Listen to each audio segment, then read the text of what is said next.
What is happening, ladies and gentlemen of League Zero, and welcome to the final episode of the countdown for Season 2. It's been a long season. Somehow we made it, and we have 3 new champions as of this past Monday, which is 2 days ago as of recording this. Some rather exciting games, because we did the scheduling a little bit different, because both Novice and Intermediate had to reschedule to Monday as opposed to Friday and Saturday. We're actually going to change up the order that we cover these. This is going to be rather short, obviously. We didn't have any guests or anything. It's just going to be us 3 for all 3 games, because it's literally just a recap of 3 games. No predictions, no nothing, just discussion. So the order that we're going to be going through the divisions is Advanced, then Novice, then Intermediate, technically the order that they played chronologically. Although Novice went on for a hell of a lot longer than I think anyone expected. Yeah. Huh? Oh, yeah. So Porter just recovered from a near 15-minute boot up of his computer, so that was fun. My brain is off. Same. Anyways, getting into the Advanced game from Sunday, it was rather interesting. Obviously, I've been the Advanced analyst or whatever for the entire season, so I was pretty happy to see someone besides Easy Clap in the finals. I think that was just to be expected, like flushed Easy Clap finals, whatever. But Newt actually came in and looked decent. You know, it was unfortunate that Buffalo disconnected on Lijiang. I believe it was the first map, if not the second map. And pretty much after that, yeah, it was the second map of Lijiang on Gardens, because they did play, I believe, all of Control Center, and they were fine. Unfortunate that ADC, Newt just kind of... It felt like their mentality just kind of dipped after that, and I don't think they ever truly recovered. Yeah, I mean, I think everyone expected going to this that it was going to be really one-sided. I feel like, yeah, Newt was really good. They did beat Easy Clap, but like Flush is just like on another level. Like you always talk about this on your segment. Like Flush has like a lot of like high GM players. They're like a lot of them are on open division teams.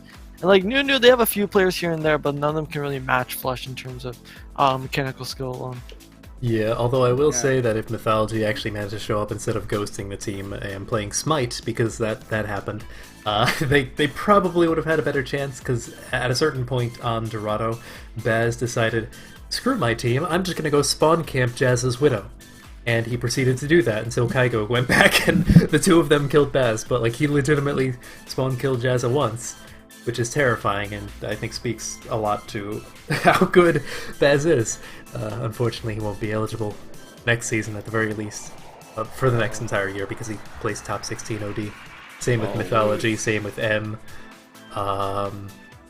Same with Wannabe. Yep. Yeah. Wannabe actually was almost permanently ineligible if he had hit Contenders.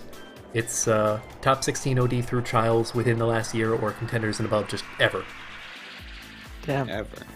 I mean, if you ever hit Contenders, you're too good. Yeah, true. We had Gunter And for I mean, like a week. Contender South America, there's some players there that are like masters and they're on teams. Well, the thing with Zera is that he, technically, if he did play in Contenders South America, he wouldn't have been eligible, because it's still Contenders. But he was on the team, played about 2 or 3 scrims, and then they kicked him before they ever played a game, so he's not that doesn't What count. team is him? Horus. Horus, okay. Horus Gaming, yeah. I also want to say, for the Advanced Division, the night before the game, I had to ring off support for them for their a scrim, and it was just a pooter scooter off support for an hour, which was interesting, to say the least. I don't know where I'm going with this. Actually, take it away. I guess we can bend that to say that Newt didn't have that much practice with Buffalo, but in all honesty, like when they were in, and they did have their almost intended lineup, the only real difference was Ben was in for Mythology because he was off doing God knows what. Then Honestly, they did pretty good. Like they performed pretty well. The maps were relatively close. Granted, they got significantly less close as the series went on. Like by the time they got to map 4, which I believe was Dorado, it wasn't particularly close by that point. You could tell maybe it was kind of like resigned to, okay, we're just losing this. But Lijiang Tower was actually really close. Like I believe it went 99 to 99 twice. Or no, sorry, the second map went to like 99 to 30 something because Newt they had this like really odd decision where they just sat and spawned after Buffalo DC'd and like all the pause time was up, and it's like, oh, I was expecting as the host to see like flushed once at 99 to back off the point, and then Newt would come in and take it until Buffalo came back, and then they'd actually fight for the point. But no, they just they just took it, which was really weird. I feel like I almost have to ask them about that with the press conference whenever the flushed press conference happens, because I was not expecting that. But I mean, hey, free win. But the other round of Lijiang was extremely close. I believe they played Eichenwald at some point. That was extremely close. And then King's Row was a little bit less close. I think Dorado was probably the least close. Yeah. But Overall, I feel like we all expected it. yeah, I think we all expected it. Flush did eventually take it 4-0. I don't think I ever actually said the scoreline. And I don't believe I've even said this to any of staff yet, so Grape and Pooter are going to be the first ones to hear this, but the player of the match was actually Eden, so he will be getting the finals MVP role up until next season, probably when we start the All-Star. That's when we usually purge the previous season's roles, like All-Stars and the finals MVP and stuff. The only one we keep are the champions and the season MVP. And the honorable mentions were Baz and Zira. Baz was actually extremely close to getting player of the match. It was going back and forth between him and Eden.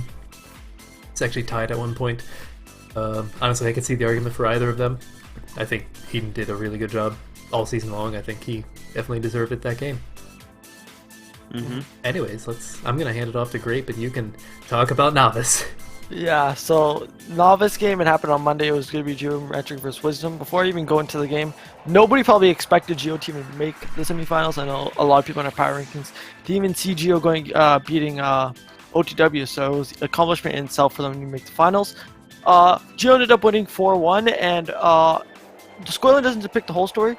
The two map 3 and 4 were really close. It could have went either way for Geo or Wisdom. It was really unlucky that Wisdom actually ended up C9ing on Dorado there. Probably could have made it closer. But overall, this game, it just seemed like Geo had control. On the Wisdom side, their supports were doing really well. Their DPS were kind of matching Geometric. It kind of went away near the end of the map. But the thing that definitely gave Geometric the edge in this game was probably going to be the main tank difference. Silent Sword literally destroyed Ryguy and Rednet. It was like not even close. A lot of the clutch moments when it came down to winning or losing a fight in overtime, Silent Sword would always clutch out, and it would always be Ryguy on the worst end of it. And that is a major reason why Geo was able to win this game. They kind of dedicated their brawl comp all around Silent Sword and just giving him the resources needed to build up his shatters countless times. And that was a big reason why they won. Something I also want to say on the Geo side was that Alianos and SD Awesome were really flexible too. We saw them switch off to dive DPS multiple times. We saw them go to the May Reaper. We saw them go to the Pharaoh Whittle. And one thing I do want to mention is with Alianos, his Widow kind of shut down Titanic's Verilov. You know, in the match in Wisdom's last match against Hyperflex, we saw Titanic run a lot of Pharah, and that was a big reason why they won. But it just seemed like the hit scan on the Geo side ended up shutting that down. So whenever Wisdom wanted to run those aerial DPS, it seemed like they never could. So that's what I want to say about that game, Akri.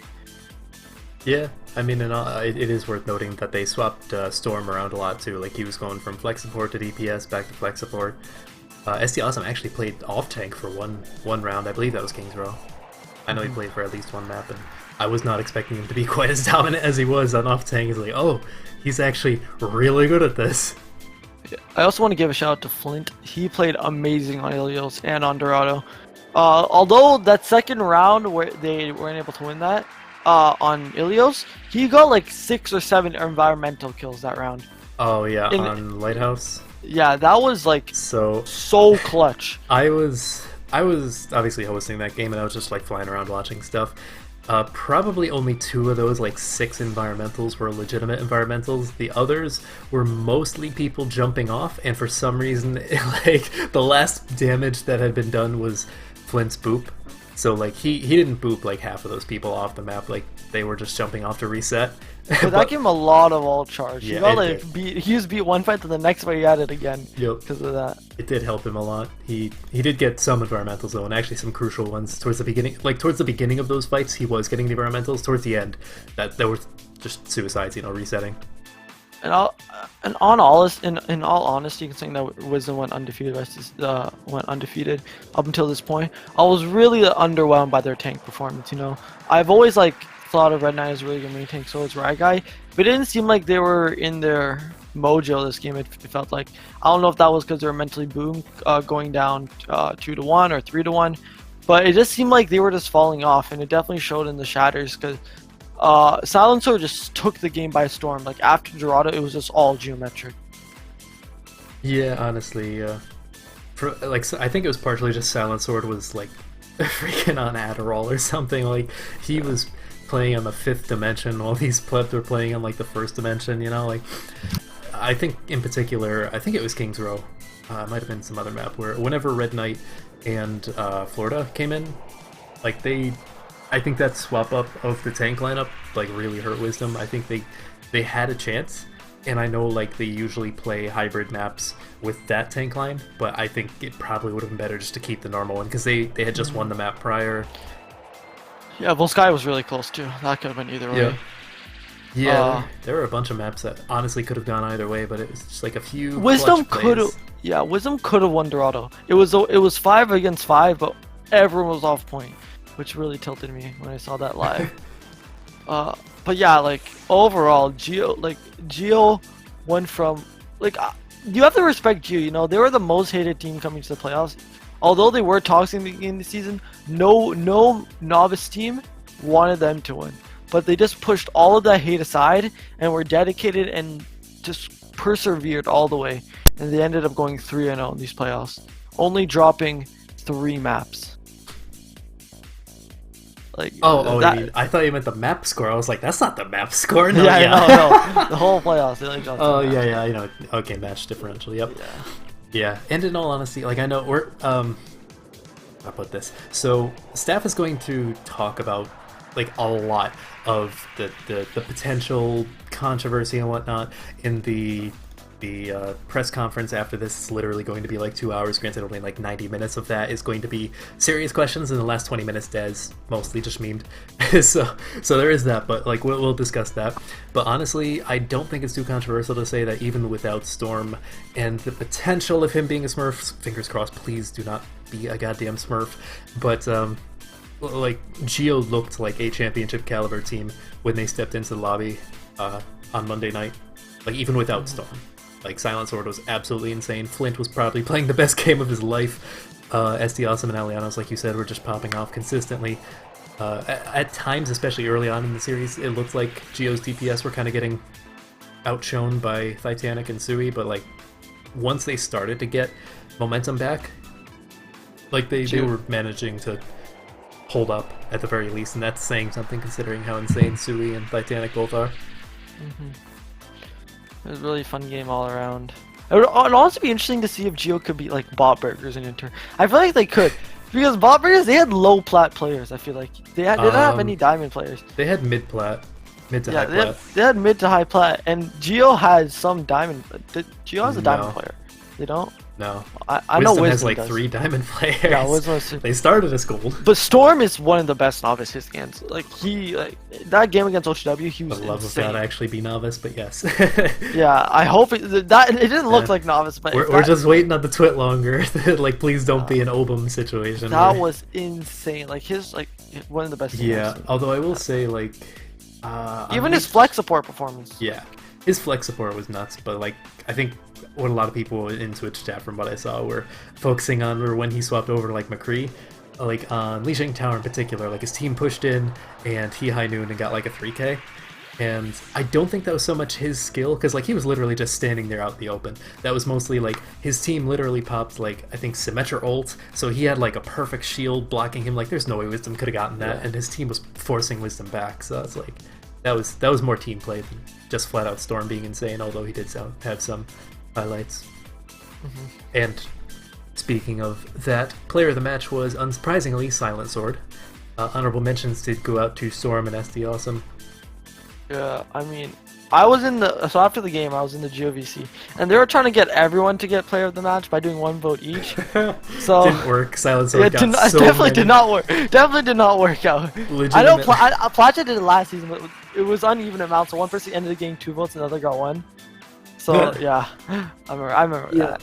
But Silent Silent Sword, Sword deserved it. he got deserved like it. 8 votes out of 11, so that did not work. People might have said they were, but it didn't work. Like he deserved it. Like out of every single member, he was the most consistent. He definitely was a big reason why Gio was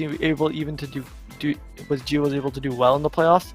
This man was definitely a maniac, and it's going to be really interesting to see how he's going to take this performance next year and kind of translate into Inter or Advance wherever he goes. Yeah. Well, right now Because- he's still gold, I believe. Yeah. Because actually, like, even from the Flat Chat season last year, there was no, like, one person that did really good off the championship roster.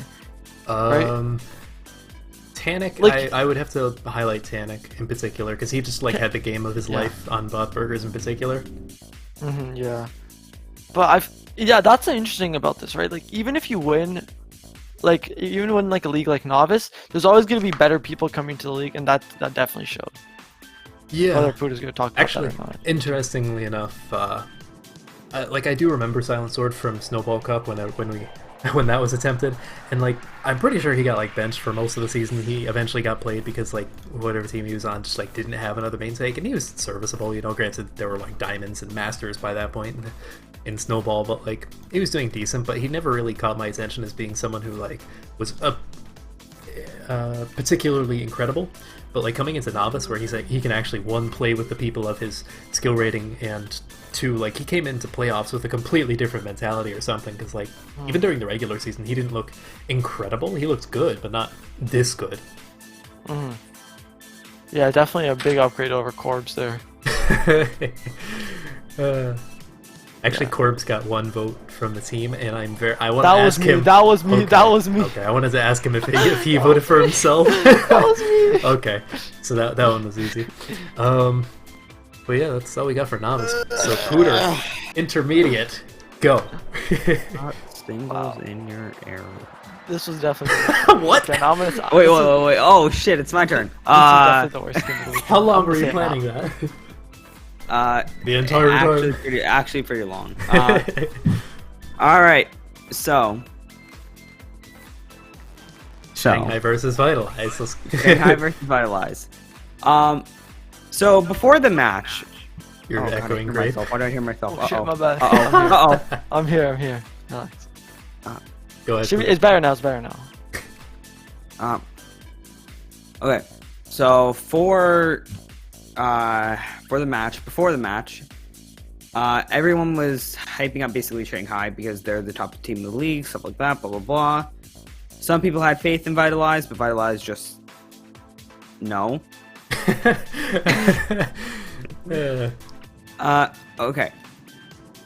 I don't know what to say. I have a few conversation Yeah, topics. can you help?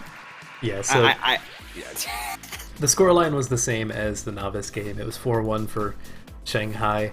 Realistically, like I knew Vitalize had a chance, and they looked good. Like they never looked completely burnt out. Like they made, especially the last couple maps, really close. I think the first few maps they just kind of got rolled over by Shanghai, and then like they started to gain momentum. It's like, oh wait, this might be happening, and then sure enough, Shanghai got through. I think their biggest challenge is like Vitalize's very obvious star player was Jolt, and it's like the dude is absolutely cracked, and the rest of the team are no slouches either.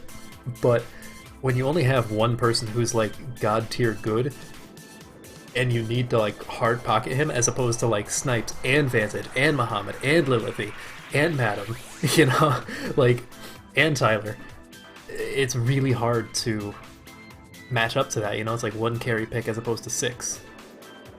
Yeah. And I want to say one thing. Both teams that partnered with Goats Only lost in the finals. So I don't know what to say because Oh, Goats you Only didn't lose cursed in the them. finals. You didn't I lose. don't know. Goats Only didn't lose in the finals. Come on, guys, keep up. Yeah. I know. I gotta take it to my team. I mean, to be fair though, you did lose to the final or the champions, so. Well, no one cares. Well, but I don't know. When I was in the Vitalize server, they were like talking mainly about how they're gonna win. That they think they probably won't win, but they still have a chance. And that's what we saw in the game. They they had a chance, but it didn't really like come to fruition. Yeah. Although they They're- they never truly played like they gave up. So that's good to see.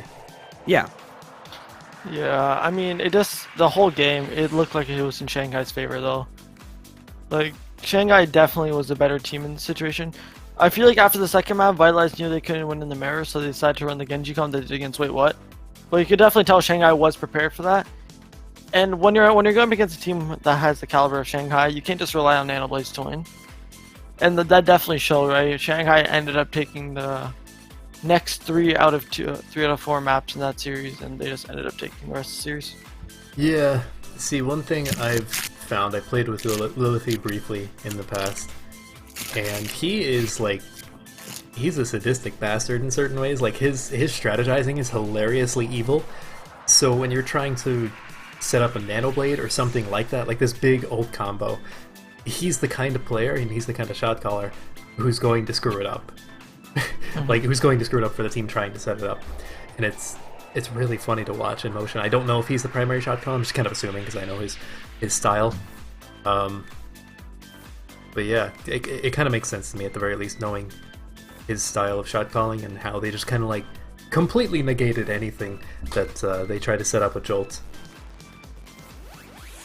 I mean, I don't think there's much else to say about this game. I feel like this was the least close out of every single game this weekend. I'd say this was honestly closer than Flush and Newt Newt. I mean, like Flush versus Newt Newt was entertaining nonetheless, and that's not just because of the scoreline. Like, I'd say the closest is probably Geo Wisdom because there's so many maps there. It could have gone back and forth, but I just think I came into this thinking Vitalize may have had a chance, but judging Shanghai's performance against Powerhouse, I just felt like they had the edge overall. yeah, I think everyone kind of expected that they were going to have the edge. I mean, who did they lose to over the course of the season? Like Powerhouse and Only Powerhouse. Only Was it just Powerhouse twice? Yeah, they lost to funny. Powerhouse. And that was both times when Kree was banned, so Snipes couldn't play Kree. I believe the first time is when Muhammad couldn't make it, and that's before Lilithy could play. So I mean, yeah, I remember that. We were prepping really well for Shanghai. So we ran a comp. I can leak this now because we don't care anymore. But we knew Tyler was shit, right? So we played like Doom Reaper just to screw him over, and it worked every fight, every single fight. And then they went with Widow Pharah, and Snipes didn't get a single kill on Widow, and we would just only focus the tanks on their comp, and the DPS would do absolutely nothing. well, I mean, it worked because he beat him in the regular season. Didn't Yeah, quite but work out. Yeah, okay. Like, yeah, I really wish I could play that game. We had so many strats, but we couldn't do it because of my religion. But it is what it is. Yeah. easily. I Oh, also yeah. want to say one thing. XQC has 42,000 viewers right now, and he's playing Plants vs Zombies. Okay. I don't know what to think. that's, Yo, that's Pooter. not related to the What? community nor the game. Pooter. Yeah, I Pooter, know. It's Pooter, just when? fun fact. When? When? Now. When did I ask? Oh. Yo, I just bought an account. Well, not bought an account. I got an account named Who Asked, and I'm leveling up right now. And I'm just gonna say every single time in team chat Who Asked, and it's gonna be so funny, and I'm gonna drop to bronze. Yo, that's crazy, but I remember asking. Yeah, Shut I don't up, remember Greg. either, but I don't know. Anyways, the player of the match here was Muhammad. Honorable mention was Madam and Muhammad. I know you DM'd Dividing, saying you thought that like some people on your team, or some people outside of your team, sorry, like tried to rig the vote. But from what I could tell, you didn't have like an abnormally high amount of votes. Like it looked like a normal amount of votes for Shanghai, and it was pretty heavy-handed in your favor. So I think even if you did have like 1 or 2 people that shouldn't have voted for your team that voted for you, you were well above the next highest person anyways. So you actually, because he did DM Dividing, and Dividing put that in admin chat, and I checked. It's like he legitimately got it. Like I'm gonna be honest, like he doesn't. You don't have to fear that was ill-deserved. Yeah. Just that quick message. But yeah, that's pretty much all we got. Unless you guys have anything in particular that you want to say about any of the matches. Can I say my goodbyes? Okay. Yeah, okay, so I just want to thank Acri for giving me for the second season in a row, a countdown position. You know, I really wanted it. I love production this season. There's still definitely things we have to improve on, but I feel like if we learn from our mistakes and bounce back, the countdown will be even better next season. And if you guys hate countdown, don't get all the managers to retaliate against the person. Actually message them, and maybe they'll improve it. That's all I have to say. Please message me, not DM the host, because I am actually the producer. There's a reason I put my name there. Like, I can work it through with them. Just bitching at the person themselves isn't really going to help much other than just tilt them, especially if it's great because he tilts easy. I do not tilt that. Okay, dude. Okay. Is it my turn now? Go for it. All right. So I just want to say that this season was very good. It was my first time. Wait, can I just say like overall or just for like production and all that? I don't care. Say whatever you want, man. Right. So, like this league just overall, when I was a manager, made me get the manager on a weird squad and just like jump started my Overwatch career as a manager, which really, really helped. But, and also just the production team overall is very, very good. I don't know where I'm going with this, but but oh my God, you can just hear like my voice. I can feel the smoke coming out of your ears. Yeah. Watch. Yeah, that's it. Just watch. Yeah, okay. We're Watch, just gonna yeah. roll with it. So, thank you all for watching. Obviously, tune into the staff press conference. And before these two go, I do want to give a heartfelt thank you for a great season, in all honesty. For those of you who are newer to the league as of this season, you might not have realized it, but I have a very tough time with trust issues when it comes to making content. I like to do it myself, and that's obviously what I did in Season 1. For anyone who was around and saw the countdown then, I was literally the only host, and we did like all the divisions all together in one segment. Kind of like this, except this was a lot shorter than what we used to do. So I definitely was and will be going into the future looking for new hosts. If these guys don't want to come back, obviously you're welcome to. I will say that right off the bat. But or if we have like more divisions, or if I don't want to host a division myself, I'm going to be like very strict about who I would be willing to trust for that sort of thing. So I think it speaks a lot to these two's capabilities. Wait, why did you choose me? What? I want to say one last thing. If you're gonna be in next season, if you're playing in next season League Zero, I have one thing to say. Hashtag 40 bullets. All I'm gonna say. If you know, you know. I'm assuming he's going to try and be a manager. Don't say anything, Akri. Okay. Don't say I'm pretty sure everyone knows. Hashtag 40 bullets. All I'm gonna say. All I'm gonna say. It's not like you posted it in general chat before. Okay. If you know, you know. If you know, you know. But hope you all enjoyed the season. Again, tune into the staff press conference. There's going to be a lot of really in-depth questions that I think a lot of people wanted the answers to. And then, like, at the very end, there's like 20 minutes of memeing. If you want to see like a whole bunch of staff face reveals, minus like Hedwig and Rose, who are in the call but they don't have webcams, then tune in. So yeah, hope you enjoyed that. Hope you enjoyed this season. And for the last time, don't die. What is happening, ladies and gentlemen of League Zero, and welcome to the staff press conference for the postseason. This is probably going to be the most scuffed video we're going to have for the postseason, because most of us have webcams, aside from Hedwig and Rose. I'll hover my mouse over it so you can see everyone's names. I don't know whose idea this was, but this is happening now. It was mine, and I came up with it about 30 seconds before we started recording, so here we are. So blame Chund. So yeah, Pretty much. Everyone can see your names right now on the recording, but if you want to give introductions and all that, go ahead, go for it. I don't know who's first for you guys. Let's just go in order of the conference. So Dez is first. Okay. Dez, yeah. Shum Designs, rules keeper for the season. Kind of just helped out, making sure everything's following the rules. All the rules cover all like what's covered, and yeah, pretty much that. I hope y'all know who I am by this fucking point in the season. The guy who never shuts up. Anyways, go ahead, dividing. Yeah, I mean, I hope y'all know me too. I guess I can go into a little, like, I am quote-unquote commissioner of the league. For me, that means I oversee a little bit of everything, but for the most part, the biggest job for me is I'm essentially take the role of a kind of head of staff situation, and I coordinate these guys and tell them what to do. I think everyone should know me. Probably never heard my voice. I'm Pendy, the other production head. if there was a stream, it might have been me, but it probably wasn't. Towards the beginning of the season, it was. Yeah, internet. If there was a good stream, it was Pendy. If it was bad, then it was me. Any of the other people. I'm Hedwig, the faceless one. I'm the advanced division coordinator. I just realized both advanced division coordinators are the ones without webcams. That's kind of. What funny. are you hiding?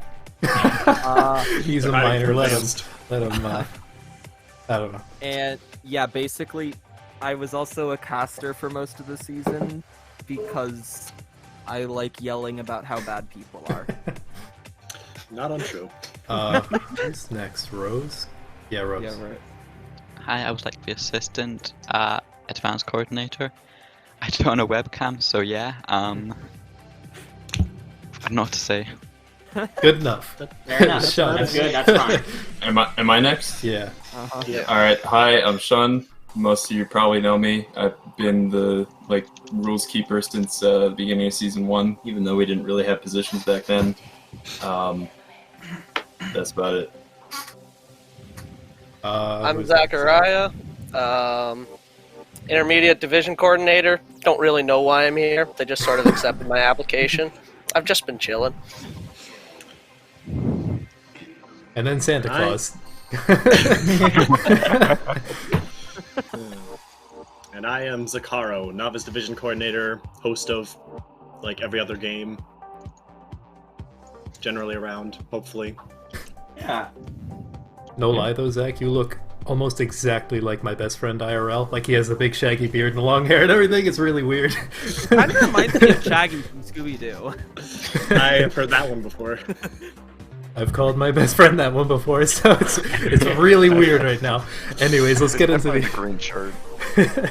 Yeah, that it somewhat makes sense because one of my family, my dad's family is from around Massachusetts, so it makes sense. Huh. Anyways, let's get into the actual questions. We have specifically 15 questions. I think we had 40-something.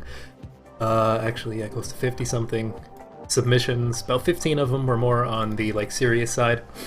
So I decided to go with those ones just because they're more overarching. I feel like a lot of people would be more interested in those. I mean, we could do some memes, but I feel like people would be more interested in actually hearing the more serious responses from us. So the first question, this one is kind of memey, to be honest, but we can bend it into a real conversation. This one's from Grape. He says, quote, "I begged to get on All-Stars, but do you think I actually deserved it?" Obviously, he got the most improved for Inter B, I believe. Yeah. So, Most. Do you guys think Grape deserved most improved for Inter B? I'm gonna be honest. Especially when he started casting last season, Grape got a lot of shit for the way he cast and shot calls, but I like it. I find it helpful. I am probably one of the only people here who's actually played with Grape, and that happened when I randomly queued into a diamond game, saw a guy playing tank with the name Grape, and then heard, wait, Shun? Yeah, we queued 2 or 3 games, and he was a pretty good shot caller. So I don't know. I think I tank duoed with Grape once in some pug somewhere, and honestly, our pull hooks were kind of on point in that game. I'm not gonna lie.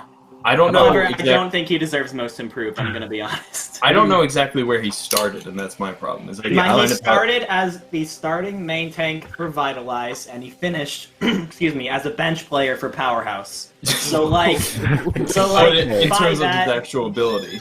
But for me, I played with him in season 1 and stuff like that. So how I judge, I don't know if everyone judges most improved. A lot of people do it throughout the season, but for me, most improved is most improved from last season into this season. So I think for me, it's seen the character change from last season to this season. Last season, he was seen as a bit of a meme, but this season he was much more taken a lot more seriously. And I personally, I did vote for him for most improved. I thought he was, to be completely honest. I don't remember who I voted for. I think I voted for him. I don't think I did vote. He subbed in occasionally. He wasn't perma-benched on Powerhouse, and he was actually pretty damn good. I think 1 week where one of their tanks was missing. I think it was Gavant, maybe? And it was OO and him, and they were actually a pretty scary tank duo. They looked pretty dominant. Oh, So- I think I remember that game. I might have been casting that one. He Probably. was There's pretty the good. odds are he probably did. It's like a third of the games. Third of the games Acri hosted, I casted. Yeah. I mean, Do you think he I would have guess in the gotten it end- if he didn't like freaking beg everyone though? Maybe. Probably. No. Like he, I don't know. he Like won I by don't a want large to. margin. I I think don't know if there's Grape's much habits. we can do about that necessarily. I just don't know if I respect that strategy. Yeah, I At the end think of the day, Grape's it's not habits there of to DMing every person on the planet is a completely different conversation. yeah. I don't know if there's a way to prevent that other Love than you, just Grape. like not nominating him. I think there's probably a middle ground between like what we did season 1 for All Stars versus what we did this season. Because like season 1, we literally just took everyone who officially played in that role and put them on the ballot. But that kind of got scuffed because like a lot of the votes were really like neck and neck. Like a lot of votes were there kind were of so many. yeah. And in this season, we just had the managers nominate people who are not on their team for each role, and I think that worked to a degree. But I feel like when we have like 5 managers in Inter B voting for Snipes for Hitscan, and like one of them votes for Razor Sharp, it's like, well, there's only 2 there, so I think there might be a little bit of tweaking that we can do for next season. I'm not entirely sure what. I feel like going back entirely to the season 1 strat, which would just kind of like be scuffed again. I think it's just Especially too because much, we to have- be honest. Yeah, Yeah, there's just too many people now, too many teams. We had, what, 24 teams this 26 compared to 26. 12. 26 total. We over doubled our teams this season. Yeah, season? There would just be too many people on that ballot to count. yeah. All right, Although I do like the concept of the multiple choice that we did this season as opposed to the open ended. that's fair. Yeah. I think we've exhausted that Yeah. one. So next Pretty much, question yeah. is from Zakatar. This one's I found kind of interesting. He said, "Why so strict on the player icons? There are plenty of pictures showing that Owl doesn't care, so why do you?" And as someone who hosted like I think 41 or 40 games out of like 51 time slots this season, I can say it especially with intermediate, it made it really easy to just tell like, okay, this person's on this team, this person's on that team, because if a random spectator joins the lobby, like especially with intermediate when there were so many teams, I had no clue until like towards the end of the season who any of these people were. Novice and advanced maybe, because I know advanced from like season 0, novice was a lot smaller and a lot more chill, but like intermediate in particular, like it helped so much. It made things go so much faster than asking like, okay, Yeah. who's this, who's that. It's purely for organizational stuff. I mean, I know that I asked if this is something we could implement last season, and I think Acri just kind of did it on his own this season during the match announcements. But yeah, if you guys have icons that everyone on your team has, go ahead and ask if you can use them. Like Yoink asked if they could use the Roadhog hook because all of them had it. The actual owl icons are just icons that everyone has by default. So. I think it's fair to say, if people in Owl, all the admins in Owl and the lobby hosts, they know who's on what team just because of how high profile it is. It is a lot more difficult for us who, this isn't necessarily our jobs, we're all volunteering to do this, to be able to, be completely up to date on every roster at all times. I felt like I was probably fairly updated, because I was usually the one who was updating the player registry when moves happened. But even so, there were multiple times throughout the season where someone would join the lobby like freaking like Squirrel Ben, who was on 4 or 5 teams this season, he would join the lobby, and I was like, I would have no idea which team he was on. The like 3 times I hosted a game, managers just do it. They say, "Hey, blank is on our team," and there's no one in the lobby named blank. It's because they're on a different account name, and they're like, Yeah. "Oh, wait, it's this person," and it just always happens. That, So that was the another icons thing I help was going to so bring much. up is people's Discord that you might know them by. Discord Might not be their battle tag. Battle tag. It's a lot. So different. Yep. Ease of use, And I'll basically. just add as well, at least for me, why I was somewhat adamant on just making sure that you kept those is because you don't need to be swapping around your icons. You don't. You don't need to spell It out felt boots, you'll survive. You don't need to spell out poop. You don't need to goddamn spell There's For my college team, we always do ass poo. That's the classic. So That's the you classic. can't I expect wasn't sure if we're everyone allowed to cuss not here, do so. that. like, it's just at the very least wait until the game starts, guys. Like, as if there's still people coming in and still people changing, that's a problem. I don't know. I just like the consistency of it, to be honest. Like it looks cleaner. Like obviously, like it doesn't really matter looks wise since most of the broadcasts won't show it anyways. But it's very much when like you're swapping teams, and especially when like you're swapping spectators. If you have a bunch of like just random names you don't exactly know, like they have like swapped up icons. Like at least for me, like sometimes I'll be like, shit. It really helps out just having okay, I need to swap this, those people, and then I'm done. And it's like okay, good. Just makes it a lot easier on us. Yeah. So basically, that's just the Yeah. well, that's just the TLDRs. It makes it a lot easier on us, and if we can not be the thing holding a match up, that's a lot better. In all honesty. Anyways, moving on to the next question. I feel like Des and Shundle have a play day with this one. Do you think this is anonymous, by the way? Do you think some rules are too strict, such as not allowing match rescheduling or forcing matches to go 5v6 even when both teams are fine waiting? Had to peek over my mic there. This is actually something I thought about a lot, especially with after the recent game between Newt and Flush. Those are the right teams, right, for finals? Yeah, Yeah. you got it. Realistically, I think next season we could implement a rule where it's like if both teams agree to it, yeah, bring in another sub. You know, the reason we have that rule and the reason we have a lot of rules is the worst case scenario where, you know, hypothetically somebody could, you know, a manager could run one team comp on a map, then realize that the other team decided to fully invest into countering that, and now they, you know, it would be more useful to them to have a different player in. So, oh, a DC. I guess we get a sub now, right? That's what that rule is in place to try and avoid. But I do see the point that if both teams are fine with it and both teams think like this doesn't really give them an unfair advantage, I don't see an issue with adding a rule that would allow that in the future. Yeah. I think one thing just to add on to that, it also kind of takes away from like the blame sort of aspect. Because like say you're the team who showed up on time and you got everything ready, and the other team is one player short, and you guys know you have to start on time. If the default is you have to start at this time, it takes a lot of blame off of them for being prepared and like guilting them and saying, oh, we should reschedule because their player can't show up. It very much helps the team. So like although people may not say it at the time, it may not be easy, and they may feel guilted into having to do something that they may otherwise not want to do. So it balances like that as well. I definitely think that like in general, if the match is incredibly important, like finals, you know, novice and intermediate finals were both rescheduled this season. If it's an important match like that, we're usually more lenient with rescheduling, but it's also an issue of the resources that we actually have.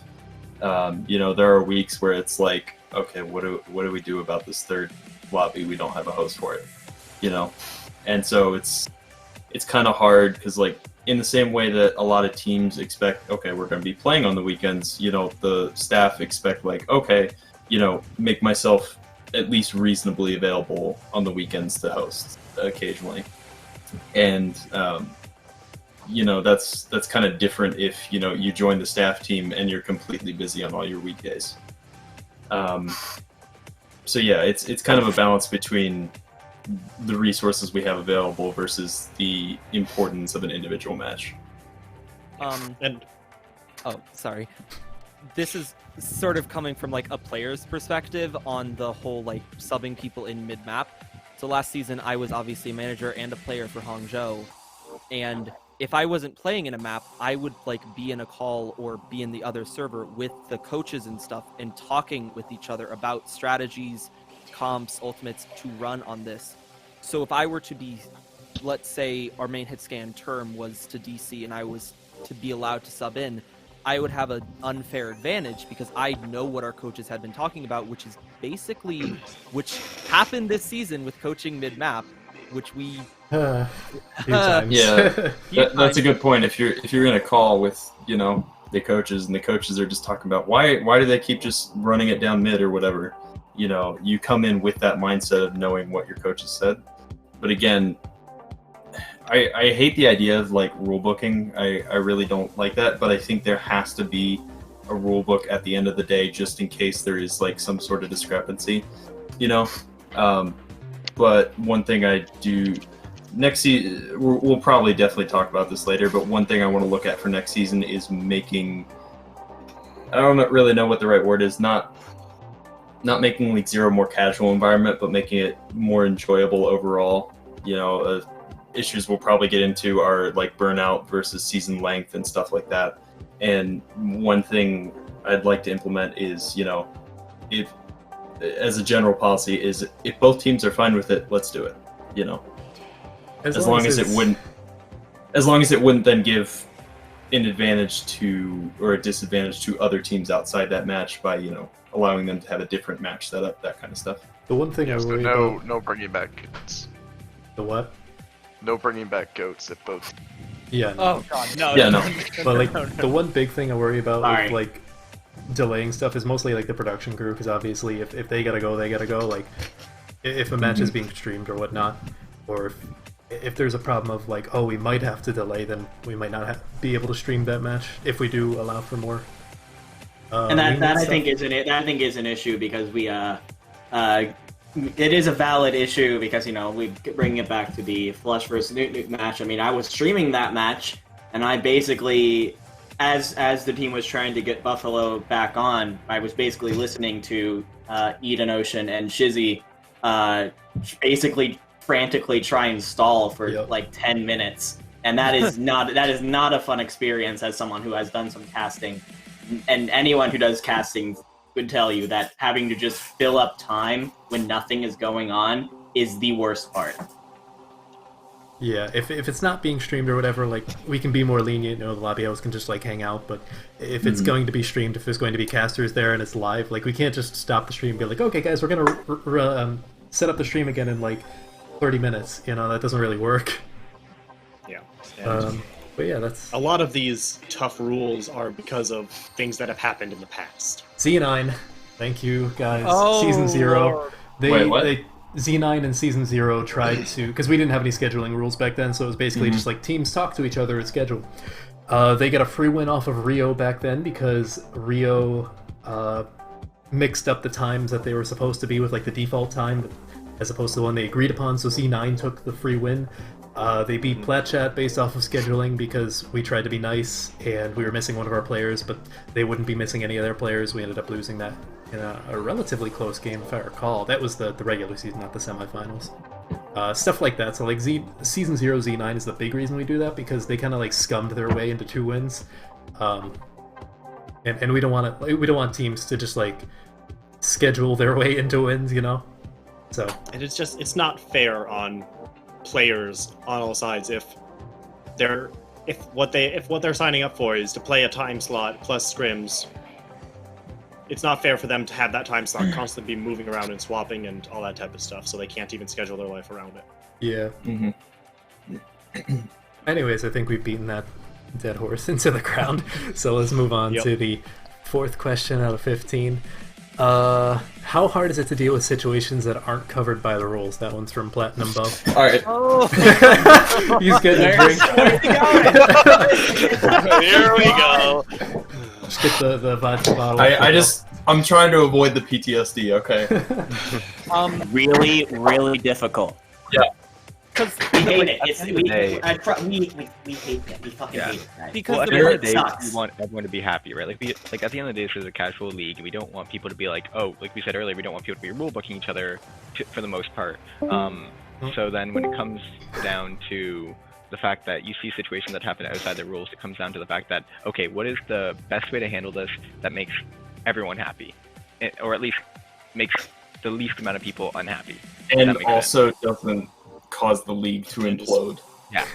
And That's Um, definitely a part of it. It's a fucking really difficult situation because also at the same time we have to, you know, implement, if there's like a situation that isn't covered by the rules, we have to implement a rule change at that moment, and it's really difficult to I'd say one of the most difficult things about these situations is to decide whether or not that rule should apply retroactively to the situation that just happened. And that sounds really like Big Brother and scary at first. It's like, it wasn't against the rules, why should I be punished for it? And the thing is, like, there are situations that we've done this before. You know, the most notable everyone talks about is Roxaiza. You know, there was nothing against the rules at the time, technically, with what he did, but everyone on the staff team then just said, like, wow, this is really scummy, and this isn't something that, you know, you would just be doing ordinarily and not realize, like, oh, I'm doing kind of a scummy thing. It's like, if you're going For those out of you, of your by way... the way, who are newer and maybe came after Roxaiza happened, like two sentence summary, was a manager at the start of season 1, found his sort of dream team and told them to go into other teams' pugs and throw them on purpose so that they wouldn't get on their draft boards. And not just avoid the pugs, purposely go into the pugs and throw. And so it's like, you look at that and it's like, there's nothing in the rules explicitly against that at the time, but it's really something scummy, really something we don't want to promote, and even further, we don't want to promote people trying to find loopholes like that. And I'd say, out of all the situations that aren't really covered by the rules, there's a 15% of the time staff walk away from it and don't feel like absolute shit. Yeah. Especially this season, especially at the end of the season, there's been a lot of situations recently where we all just kind of feel bad about it, and it's not a case of, wow, we wish we made the other decision or went with the other side. It's just, we don't like any of our options, and even if we went with the best one, we wish we had had a way to make everybody happy, you know? And not just that, so sort of a very situation that you were just talking about, the Geo situation is Which staff. one? Okay, the one with Geo versus OW. Staff yeah. may initially make a decision in the moment because we think, okay, at the moment this is the best decision, and then looking back on it, it turns out that this was not the right decision, and then because we caused more chaos, more panic, everyone goes in riots, blah blah blah blah blah. So then we have to retroactively change a retroactive decision, and it just creates so much chaos, and we feel even worse because we told these players something originally, like with Geo, we told them that they could get off and reschedule, and then we told them get back on. Yeah, So, like, and yeah.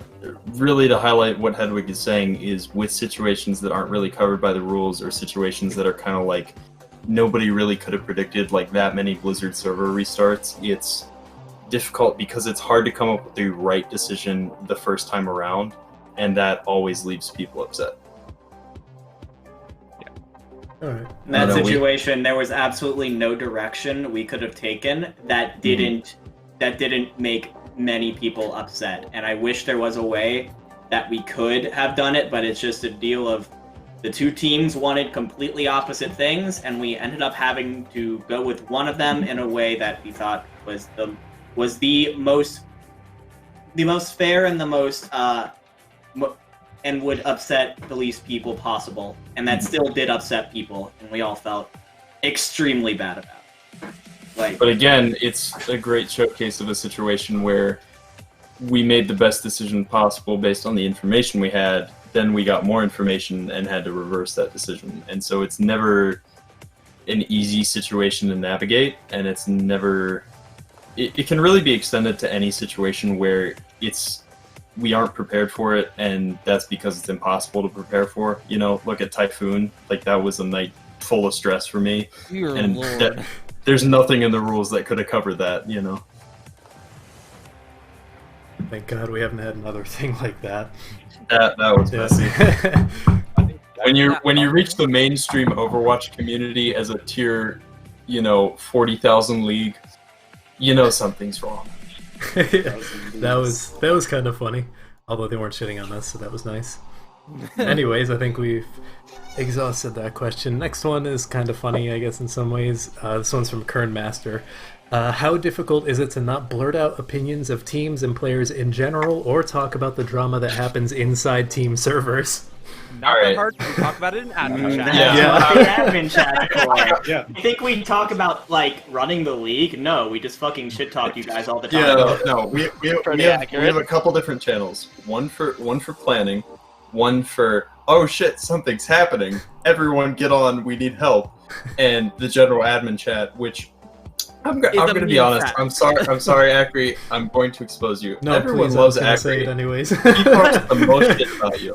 If Yes. you think he doesn't talk shit about you, he talks a lot of shit about Don't you. worry, I say it to their faces too. I mean, that's fair. Yeah. I mean, in general, that's more just like a character thing, right? Like, we know we're in a position where we just can't say stuff to other people, and like, that's just part of it. Like, obviously, sometimes you may hear us sort out our opinions, but that's more on very heated issues, and Yeah. more. And I'd say even then, you would never hear the whole story. You'd hear a small part that probably angered the one staff member or whatever the one staff member disagreed with or something like that. But like, at the end of the day, we know that that is part of the responsibility we take to just basically just be like, this is their business. We don't need to talk. We can talk about it on our own, like with the other staff members, like we're talking about. But like in general, I don't really see the need to go Yeah. around talking about it with everyone. Even with that, though, I think we do a pretty exceptional job, to be honest, of not letting personal opinions get in the way, or if we are, allowing other people to call us out on it. Yeah, Yeah. I would say we're not perfect, but you can, we are humans at the end of the day. You can't expect everyone to be perfect And I also on think- that. And, if you do feel like personal bias from us negatively affect you in some way, I do apologize for that. I feel like it does need to be apologized for because it is not our intention. But for the most part, I think we do a pretty good job of enforcing things by the book and not by personal opinions. I think that's a real big change from like last season, where this season is basically like, it doesn't matter who you are. If you break this rule, you're getting punished. Like I had to strike some of my friends. I had to strike people I had no clue who they were. I treat everyone the same. No one's getting special treatment. I don't That's hate why you one come person. into the league as a nobody. And I will say, like, especially before the season even started, we had a couple things. I think it was actually with the Minecraft server. Now that I think about it, The Typhoon Minecraft server? Or... No, this is No, the... our No, Minecraft our server. Minecraft server. that Oh, right. Yeah, we had- I forgot about that thing. yeah. So we had some issues there where staff actually did end up like having personal opinions sort of come in the way. Cough agreed. I was and- never on there, so... Save. Well, but I was part of that, and I can say from personal experience, I did let a bit of personal bias kind of get in the way of that. So learning from that experience going forward, I kind of tried to minimize as much bias as I possibly could. By either, if the issue had something to do where I physically could not stop my bias, I just wouldn't get involved in it. That's fair. Wasn't one of our first Season 2 meetings in the Minecraft server? Yeah. Yes. Yes, Oh, it was. yeah. We all met up in the house. Who died? Who'd we all met lose? up in the Yeah, they made a staff house. Oh, we lost Sick. Andy. I remember I joined the He's Discord. back. I remember I didn't joined the make it. Discord call for the meeting, and they're like, "Where are you?" And I was like, "What do you mean? I'm right here." And they're like, "No, get on the server." Yep. Well, we didn't make a house. We stole one of the woodland mansions, I think. Yeah. Oh, I don't even know Yeah. what that is. I Anyways, think I recorded it, and I might have the Oh, you recording probably of all still our have. Yeah. our Yeah. bank Yeah. account sitting in the. I think it was like the first. It was the first staff meeting of the season 2 since we got the new staff members. That's right. And so I was Yeah. like, oh, I should record this for people who We did didn't that make for it because 3 meetings? yeah, and then because it's the beginning and like I'm motivated to do stuff. Isn't it already on your YouTube channel? Your It's I unlisted, I definitely think. uploaded it. It's probably unlisted. If Yeah. it was maybe in If like, not, it was enjoy on your this. other YouTube, your personal. maybe one. in like Yeah. season 5 or Like- 6 like an or alt something, we'll account. like release it. We'll just have like, here's the old staff Is it on your being non-Overwatch stupid on Minecraft. YouTube? Yeah, if I you know, uploaded it, it was on my you more definitely personal channel. uploaded it. All I'm saying is he could switch it over in like 3 seconds, guys. And he's choosing. Yeah, I got choosing it. to hide this. I got Like, it. really- D0 staff meeting 9/22/2019. See, we took the Woodland mention, but we like customize it. I see now. I'm looking at the video right now, and we have like Oh, yeah, we had a everyone's pet player room. heads all around We had the a table, pet and everyone room, sat remember? there. I remember that. Didn't enjoyed was that it forever. Acme or Shun that had a turtle? Someone had a pet I turtle. like logged on just for that meeting, so it probably Yeah, wasn't me. Oh think we're getting my a gosh! little bit off Back then, the staff roll was blue. I forgot about that. Yeah, Yeah, that we was- thought- Yep. how many Dude, colors that's I did missed so that weird. blue. Okay, I spend most of the. We were blue, I'm and then scrolling we through got, it. I like- spend most of the meeting It was white in blue. Discord and not on Minecraft. Just sitting in Minecraft, but I'm looking at Discord. So I don't know Alright. if I want to leak what was in the admin chats at the time. Probably not. Yeah, don't. Let's move on to the next question, and this one should be a little bit interesting because I think all of us are going to have different answers. This one's anonymous, but I have an idea of who might have sent it in. Oh, Describe your view of the novice drama, and I think most of that revolves around geometric, but a little bit of it is probably Plat You know what? Chat I'm and getting up PW. again. Okay. So, yeah. All right, I'm gonna sum up the overall novice drama as somebody who's pretty much completely disconnected from all the divisions.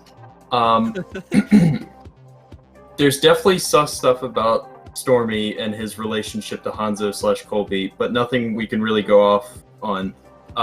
Geo definitely kind of played into being the villains of novice at the beginning of the season, Or and at least Forbes did.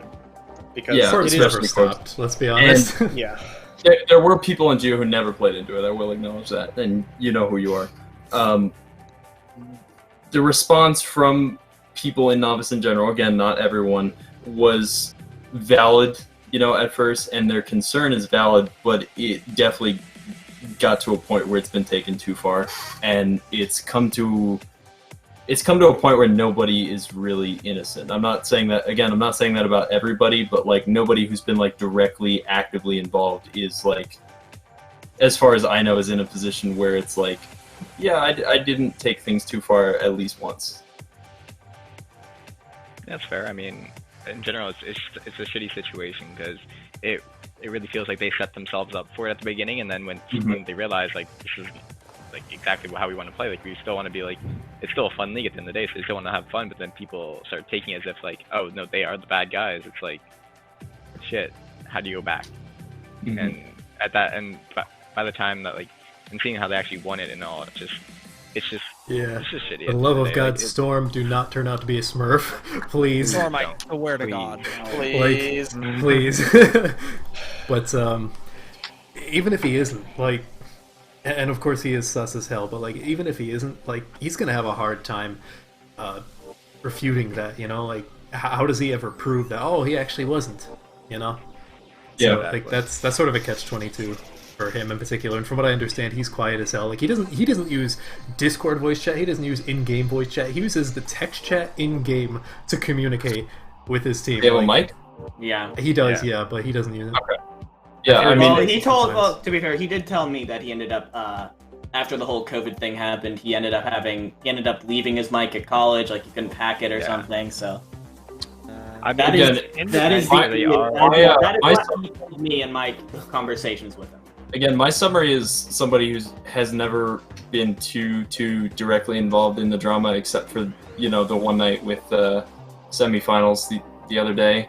So if anybody else has more specific details or wants to correct something I got wrong, you're welcome to. Actually, we're going to cover on a lot of stuff with like the later questions, because I think a lot of these are Okay. similar sentiments to like what Novice is curious about, especially because we have a few questions obviously later on about smurfing.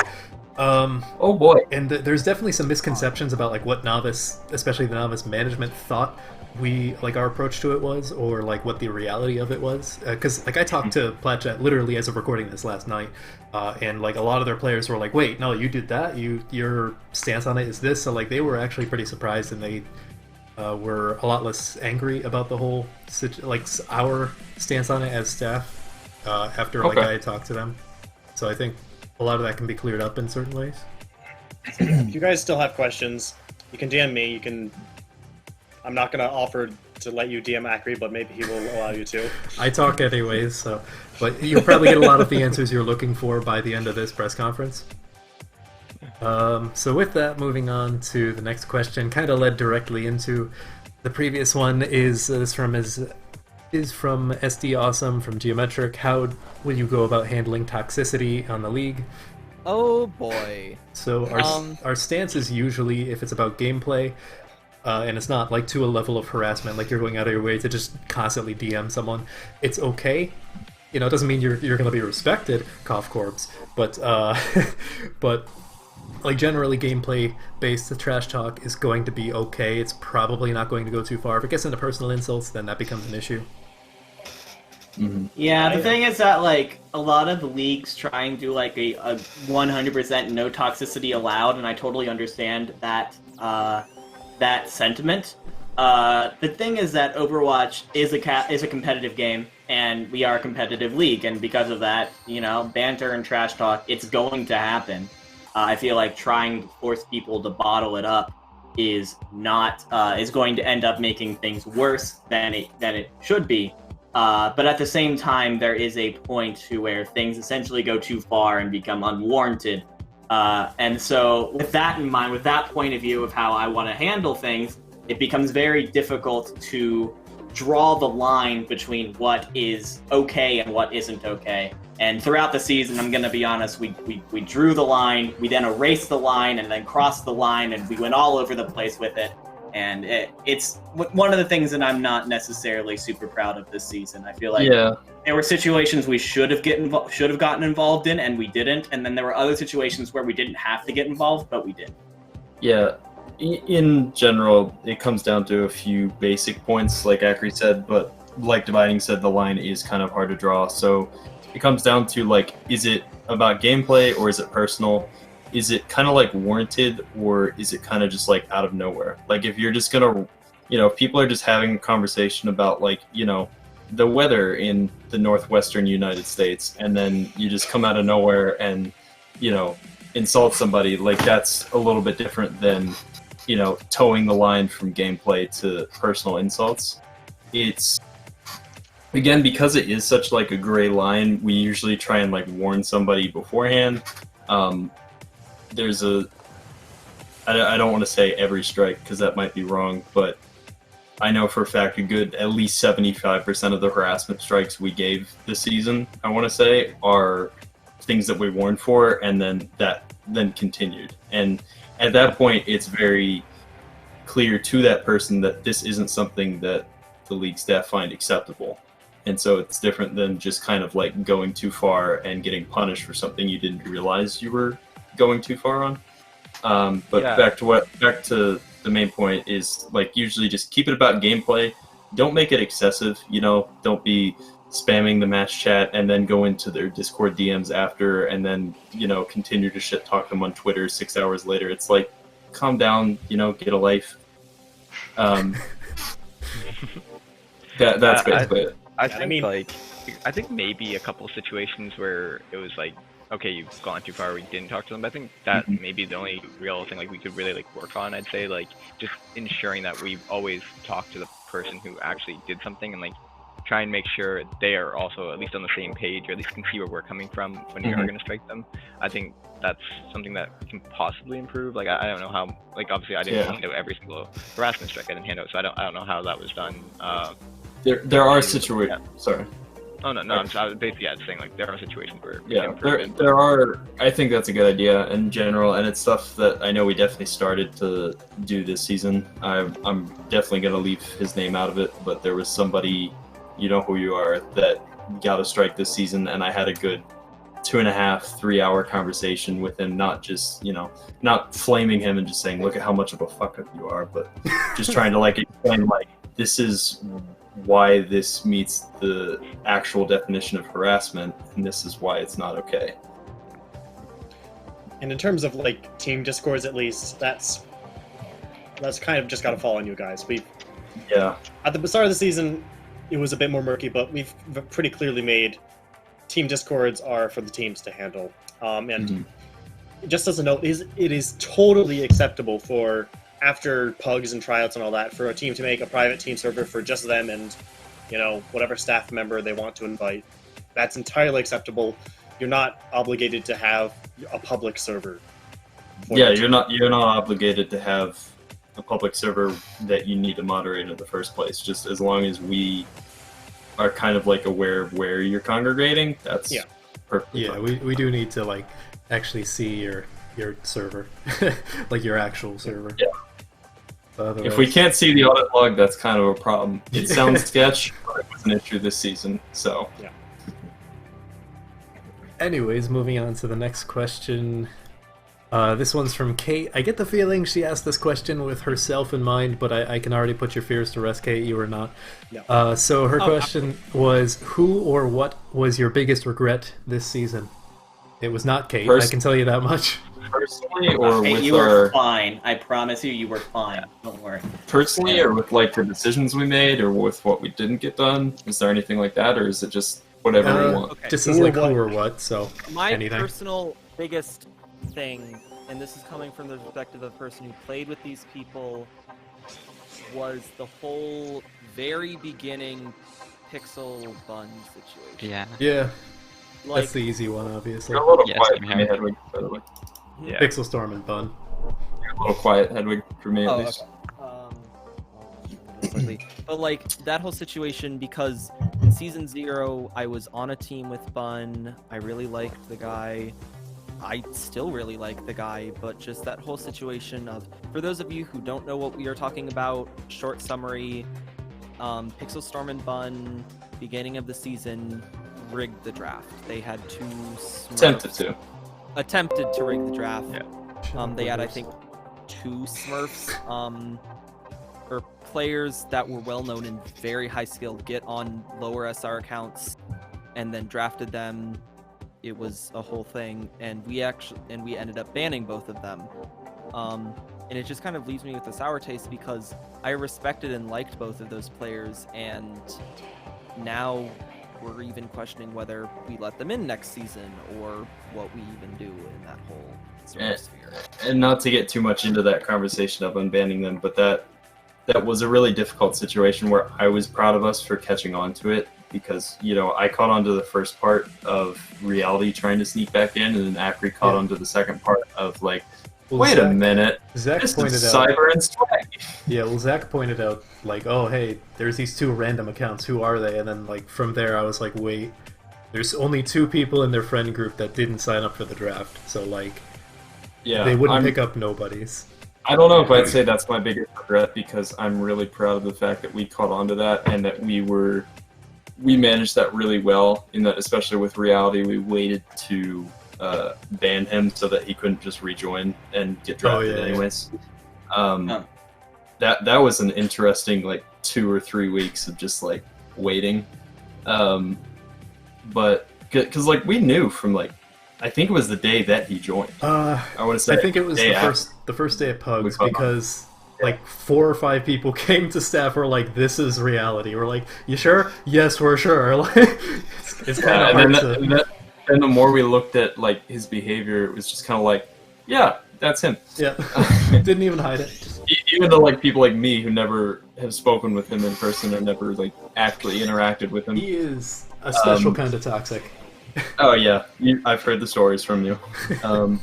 But I definitely, it does suck, because that was, like, I think the most high profile, like, violation of, like, the spirit of the draft and the spirit of League Zero, as Acri put it in his video so many moons ago. Oh god, that was for Ruxiza, wasn't it? Yeah, back when. and so it definitely sucks. I think it was, yeah. I gotta think about what my regret would be, though. I'd say I can go. I think my regret personally is you talked about how it was really good, and I think it's great how we caught on to the whole Easy Clap thing a lot earlier. I think my biggest regret would be in other situations we were not as proactive on certain scenarios, in which if we had caught on to it earlier and had been more proactive about it in the early stages of the season, it may not have ended up being as big a deal near the end of the season. I think a good two main examples I want to say is a good example of this is the whole Storm situation, which we've touched on a little bit. My opinion, you know, assuming nothing happens, knocking on wood right now, please, I beg of you. is that Storm was someone who played on console a lot like Snipes, a lot like Phone, who they played on console a lot. They came over to PC, and so their experience on console allowed them to get better on PC a lot faster than most of the other people in that division. And if we had known what we did know about Storm and his console experience prior to the season, I think there is a good chance that we would have ended up moving him up to intermediate like we did with Hattori Hanzo, and probably have and with Phone, and probably would have avoided that entire conflict altogether. That's something I think it's probably likely that next season we'll have a question on the application saying, do you play on console, and if so, what SR are you? Because I do think that if we had caught on to that sooner, like there would have been a lot less issue with that particular situation. Well, plus some of the regulations that we'll get in that we already have currently that we'll get into some later questions kind of already theoretically solve a lot of the potential Phone, Storm, Hanzo-ish cases. Mm-hmm. So that's something to get into later. Yeah. Though those are some of the last questions. Yeah, I definitely, though, for like my biggest regret, I definitely agree with dividing there. Basically, not being proactive, but also kind of like not really like being on the lookout. Like I think that was not what like smurfing, at least to my knowledge, wasn't an issue really in season 1. No, not really. And then this season, we see so many different cases of it that like when we obviously saw them trying to supplement the draft, and that's been tried before, so it's like okay, yeah, that's understandable. But then when it comes to Smurfs, like I don't think any of the staff could have predicted the widespread of it. Like I think for the most part we got them all, and I'm very hopeful that we got them all. Knock on wood. But I doubt it. It's yeah. That's, and this one thing that we obviously I think there's a future question on it, but basically just that's probably my biggest regret is just not being more proactive on how we address Smurfs and how we go ahead and like what our like ways are, because like at the end of the day, Smurfing is just such a complex issue that it's hard for staff. So Yeah. Probably up there though would also be the geometric situation. I had a lot of regrets over that, even though it was directly involved. Like, but we tried to do things we didn't do enough with like the whole geometric perception of geometric rather. I think another thing we should to talk about, just to take it off of geometrics back for a second, another failure we had in that situation was the situation with Surmi and others on throwing down in a little bit of SR in order to get into intermediate. We found out that he was doing that in his twit longer. We banned him for it, and then found out that there were some other people in the community who had done that and had even admitted publicly to doing that, and we just either didn't see or didn't care enough to take action at that time. That was for Copydog in particular. Like he says, like he threw down maybe through like a game, but keep in mind like his average was also his current and his peak, like his career peak, and it was like 3509 or something like that. So it was within reason to believe that he was actually going to drop. So like he claims he threw down, but like I don't think he really threw down to intermediate. He probably belonged there in the first place. I actually, going off that, I was actually going to say my biggest regret is just the way that we kind of failed to fully implement a good divisional system, in that I think we did a much better job than last season, where anybody who was 3000 SR to, maybe 38, but more realistically 4K, was just kind of fucked for advanced, and anybody below like 2200 was fucked for novice. I feel like we kind of still played into the shortcomings of Overwatch's linear SR system, where it's like, the difference between a 3500 player and a 3900 player is, extremely significant. And I feel like we definitely should have implemented a Masters division, or definitely some sort of limitation on advanced, like an SR budget, to encourage people to pick up, maybe not 3500 players, but lower SR players, and kind of like coach them and teach them into being higher skilled players. And that's definitely something we're going to look at for next season. And we can go more in depth on that. There's a question later on too. Oh, okay. I hate SR. I've got a regret. I want to talk about. All In the right. very beginning of the season, I think I was the most active Q&A admin. Just anyone would ask a question. It was my goal to beat Acri. And there were so many people, a lot of people who are new to the league saying, here's my SR, here's my SR, or here's my battle tag. Am I in novice? Am I in intermediate? And I swear I tried my hardest, but I definitely lied to some of them, just on accident. There were so many applications. I was on a laptop at one point in a different country, and I was looking at the spreadsheet, and sometimes I told people the wrong thing. And I think it hurt them. I think it really did to find out. They're like, oh, really? I'm in novice? I'm going to be like super high in novice, and then to find out they're going to be the lowest possible person in intermediate? I'm sorry. That's I got a few of those DMs asking about that. Yeah. and that's something I'd like to work on, is allowing people to know more easily what their division is without us having to give input. Stay tuned Yeah, for next season. Discord bot. Someone's coming at you. You're actually gonna program it? Yeah, now that The I'm not logged on programmer. the finals. Shunned the programmer. It has Anyways. programmed so many spreadsheets and stuff for us. It's not even Yeah. funny. Dude, I basically taught myself to program spreadsheets just for League Zero. Like, it's kind of impressive, and I'm kind of proud about it. But That's gonna unironically come in handy when you go for jobs. You're like, I can do this. Seriously. yeah, I know, especially as a comp sci person, you know. Anyways, moving on to the next question. This one will probably have a shorter answer, but it's from Spacefire. What ideas do you have to shorten the season? Getting rid of the break week. Pick me, That's one pick of me, them. pick me. I mean, Yes. you're the schedule guy. Shun Anyways. says like he hasn't talked the most this entire. Sorry, I like. No, I get don't worry about it. I get going, It's great. you know, It's fine. great. Alright. It's great. Don't worry. A lot of these so far have been about like organizational stuff too, or at least like a good amount. There's a lot of different stuff we could do. The biggest thing is just implement a different kind of format for the actual like tournament of League Zero.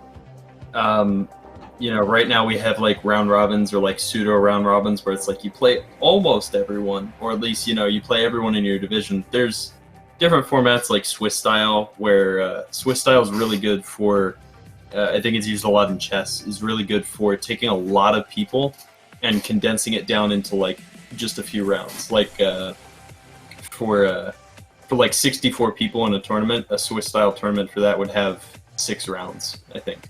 So, you know, with our with intermediate having a max of like 12 teams, I think it'd be like something like 4 rounds, and maybe that might be too short, but we're definitely going to look at different tournament formats and kind of like think about how we could change this, even if that means splitting stuff up into like even smaller divisions. You know, we could have like 3 intermediate divisions of like 4 teams only, and you know, they could play each other, you know, twice, and then that'd be like an 8-week season.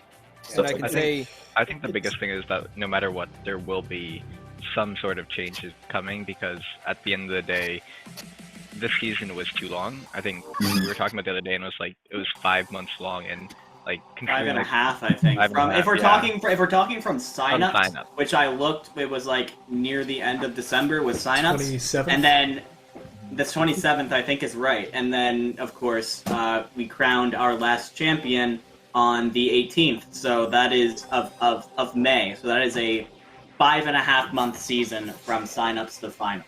And the thing I find interesting for that is that I kind of want to take people's opinions now about, you know, how the season length should change. So if you have opinions, feel free to DM me. That's, you know, my job. Because when I asked at the beginning of the season, what people wanted is they wanted a season length of the same length or longer. Very few people wanted shorter, and most people wanted everyone to play each other twice.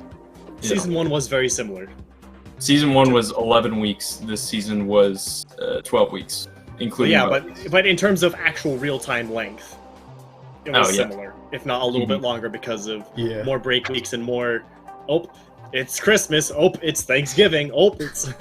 I'll say this, for next season, I think staff I don't necessarily know if we will have break weeks, because a big problem we came up with break weeks, especially for like the higher tiered teams, like especially in advanced, teams did not take that as a break week. They took it as a week to just pound scrims in. So you got teams that burned out even faster because we had 2 break weeks, so they took 2 weeks of intense scrimming instead of 1. So the only reasons I would see in the future for break weeks would be for holidays. Yeah. In which case that would Earlier, be I kind of brought up the issue of like. I just completely lost my train of thought. Burnout, season length. People yeah, think that they like a longer season versus like enjoying the league or enjoyment of the league. And you know, one thing I've talked to people a lot about, especially towards the end of the season, is trying to balance 2 ideals for League Zero, which is like having a casual enough environment that anybody can join, get on a team, and have a good time, versus a competitive environment that actually teaches people to learn Overwatch as a team and play together and improve as a team. And also skills outside of that, like management, graphics, stuff like that. And those are the 2 ideals that we've always been trying to merge, and it's really difficult to get all that stuff, all those two very different ideals to kind of come together. We have found it has been difficult to just a little have both of those where anyone can join, but it's competitive and it's tough. Yeah. Yeah. And we're still trying, because I think if we get it right, it would be so good. I'm gonna take a quick bathroom break for this clip. Let somebody else talk. Let's see. I think something important. Be a question about the rules. No. But it's basically exactly. We kind of answered this next question. Anyway, no. We'll talk about it more. At least in terms of like the season length, it's difficult. Like not only because of what stayed before, but because I found that it feels like teams really like being able to form a rivalry and like, oh, we faced you once, but now we're gonna face you again. And having that is very difficult in making a shorter season without making it, oh, I literally played these 3 teams twice. Yeah, But I think one thing we can do, especially with Intermediate, because they have so damn many players, is we could do for playoffs have something like a double elimination, so you have that potential losers bracket, Plat Chat Season 1-esque comeback, you know, but it's like they have to actually earn it. It gives more potential for games. So like if we do have much smaller divisions with Intermediate and stuff, we could at the very least do that. Maybe with something like Novice, where it's probably always going to be about 6 teams, the season might be around the same. But maybe slightly shorter. Yeah. Who knows? We'll have to figure it out. Obviously, like the season just ended. So, like a lot of hard, concrete information we don't exactly have down yet. You know, like we're speculating. So theoretically, any of this could change. I doubt we'll do something like I doubt we'll do the exact same thing that we did this season, but it could be similar. It could be drastically different. I guess we'll have to wait and find out, right? And we don't even know. Not wrong. All right. Onwards. Next question. Let's see. This one is from Pew Pew. Could you give an estimation on how much you plan to expand the league going into Season 3? And from the way I reworded these questions a little bit so that they actually had proper English, because I had a stroke reading some of them. But the way to point out, Grape had Rookie of the Year, which he didn't get Rookie of the Year. He got Most Improved. But, come on, you know your role. But the way Pew Pew worded it made it sound like, to me, he was asking about like how many more teams were going to exist, and to that I would probably not too many, like maybe upper 20s, lower 30s, and we're already in like mid to upper 20s. So I think so. I don't know if we're allowed to leak this, but like the whole Masters division kind of thing. So we've been we've been it's an open question. But in terms of the Masters division, we are not saying, oh, we're going to make a full new Masters division with all new teams. No, currently the Masters division would be, oh, we're going to take some of the intermediate teams and some of the advanced teams and move them down and up to make a Masters division. Yeah. I would say at most we'll add 2 to 4 more teams. But That's And realistic. I also want to point out the Masters division is not a thing that is definitely happening. No, It is a one possible solution that if we had to implement today would probably be our choice. Possibly. Like, There that's are a what few we- other like, options. We're also, we're for the first time in a little bit, we get to sit back, we get to watch how other leagues go and how they handle situations, and based on that, I think, y'all in Horizon League and in Flux Cup, just know that we are observing, but we are available. We are We are- always watching. We are always watching. Very accurate. On another hand, though, you can. I am personally if you want to reach out to me for help or advice on something, I'd be fine. I'd be fine with that. But I think I'm kind of looking forward to watching these other leagues play out and how they respond to some of the same issues that we've had, and how if they have different responses to it, how it works out and all that. I will also say, the other reason why we probably won't be getting a ton more teams, A, staff mental health, staff can only handle so many teams and so much drama, and B, it's based on, how we sort of figured out the number of teams we would have this season is based on the coordinators. So, Rose and I decided that 8 was, the number we would be able to deal with, so that's why we did 8, Zach, 6, etc., etc., but it's also based on the existing number of people. That's why we had the interest form, and that's why that interest form is so important to us. Cough, cough, please fill out the interest forms, because it tells us how many people are interested in League Zero, so we can get a general estimate of how many people we will get to sign up, so that we can, because we don't want to, let's say, have 12 advanced teams and only have 70 signups. That's not going to work. And that's why we actually combined the manager application form with the player application form this season, was so that we could just be we have this many, so we should go for this many. This is our max. This is our minimum. Where do we need to land? The other thing, small nerdy consideration about how the division sizes work is it's also based on the structure of the tournament we're using for that season. For complicated math reasons that I won't get into because this is already kind of going off on a tangent, the division sizes the number of teams had to be a multiple of 4 this season. Oh, so we love 10. No, we love 10. 10 No, is no, so we much fun. we looked at trying to get 10 teams in advance, and Des and I spent legitimately, I want to say, 8 hours cumulatively trying to make it work, and it just would not work. Well, And no, so- we technically made a 14-week advanced season. Yeah, or no, something. we made it work. It worked. It functioned. We made it work, but it was always chaotic and messy. It was disgusting, but it worked. I spent probably about 3 hours trying to make it by myself, just trying to organize the 10 week out. And then when I realized that wasn't working, I then Google searched it, and it came up with an option, and I literally hated myself so much that. But the thing is, with what it showed me, it was insane, the schedule. It was there was oh, you're playing this and you're playing that, and it's going everywhere, and we're what the hell is going on here? It was very bizarre, and basically they had to be multiples of 4 for, again, reasons I won't explain. So there are also situations like that. For the everybody plays each other at least once and sometimes twice round robin-ish style that we were going for. Yeah.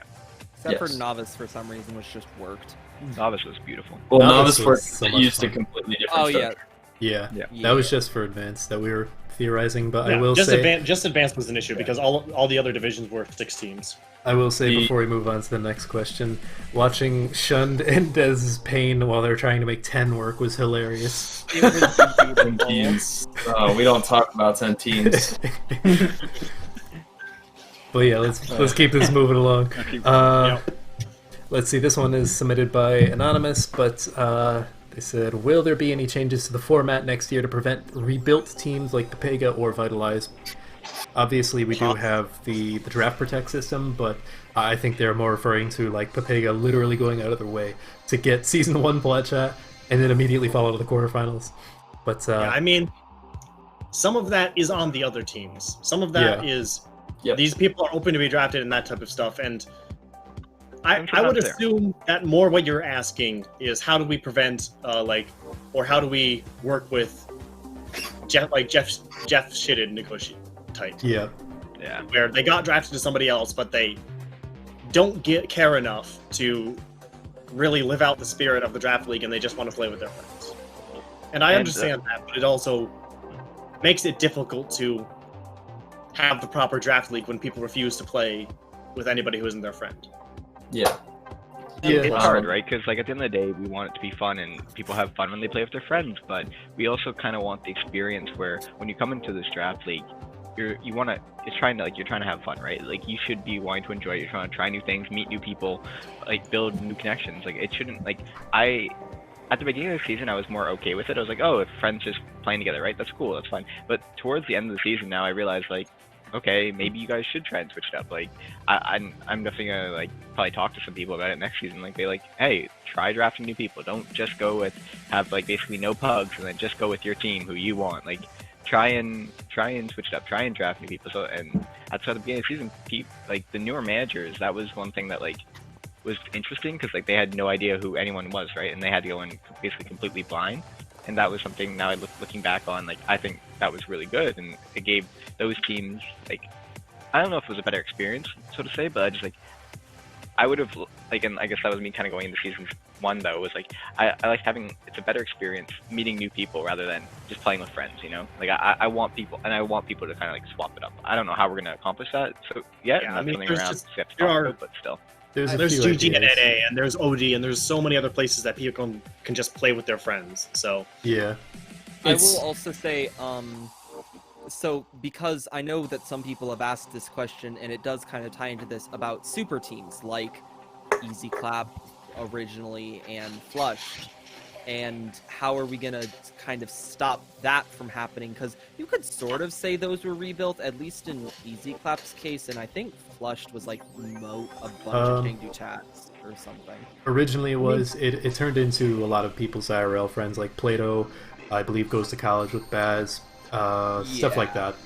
So, like all of I know M plays on Baz's college team, and Honey and Honeybee was on What's Your Peak with Sarah and all them. And so the problem we have with those teams, and that's why the other solution that we're looking at for dealing with helping Masters is I'm completely blanking on the word right now. SR limit or budget. Something along the lines of a budget. Average SR cap? One of average those SR two. cap, something like that, so that we can try and stop a 4.4, 4.5k team from existing in advanced and just stomping every other team and making it so teams like Guangzhou or Hanamura is... So Hanamura, we all feel kind of bad about Hema. We'll maybe talk about that later, but Hanamura is honestly kind of like what I want advanced to be, where there's a mix of players who are high SR, and then there's a mix of low, and I think they have inter players. I think they're the only advanced team that had Silver an Star. player. Yeah, Silver Star.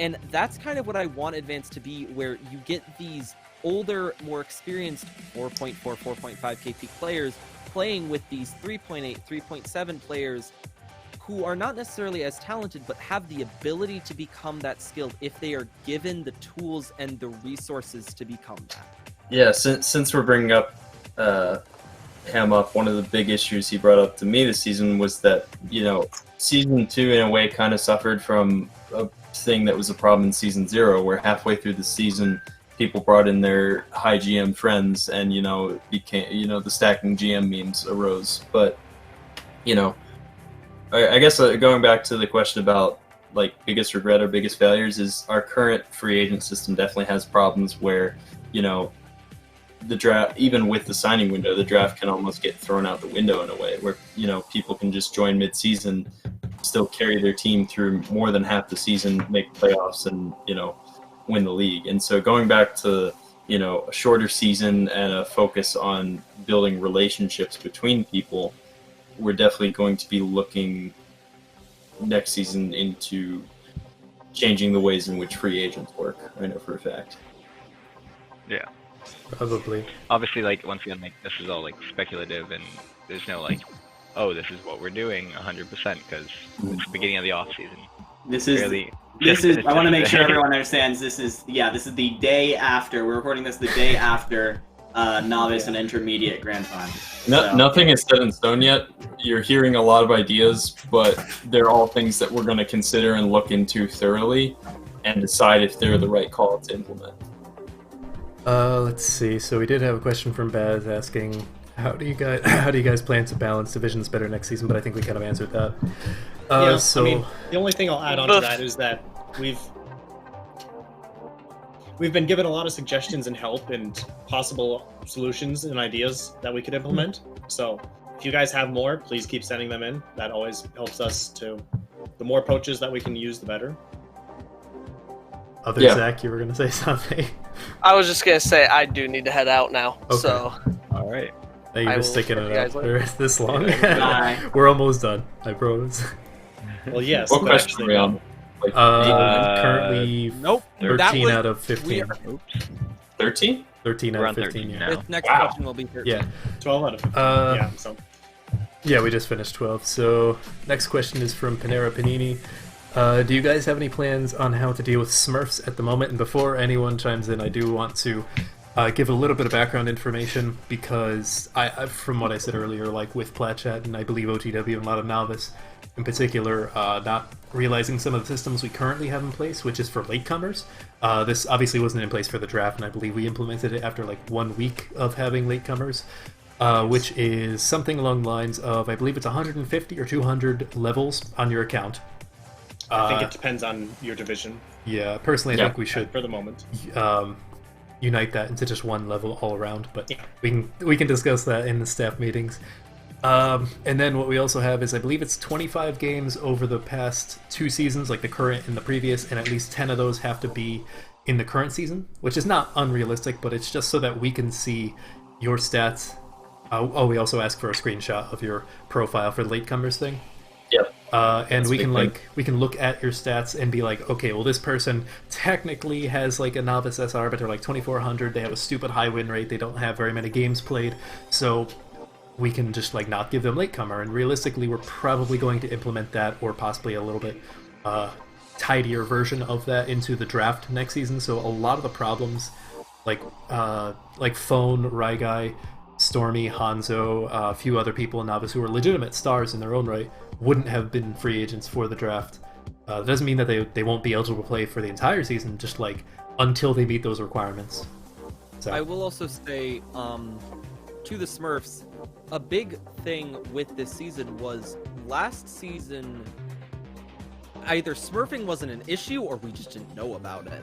a little bit of both. Like, a little bit of both. Definitely both. So coming into the season, smurfing was not necessarily like our biggest priority, I guess you could say, because we hadn't really dealt with it in season 0 or season 1, even though I wasn't staff back then. So because of that, coming into the season and then having, God, how many Smurfs did we have this season? Like 15-ish? Yeah, like 15. Way too many. We had way too many Smurfs. Way too Please, many for our Stormy, sanity. Please don't make it 16, please.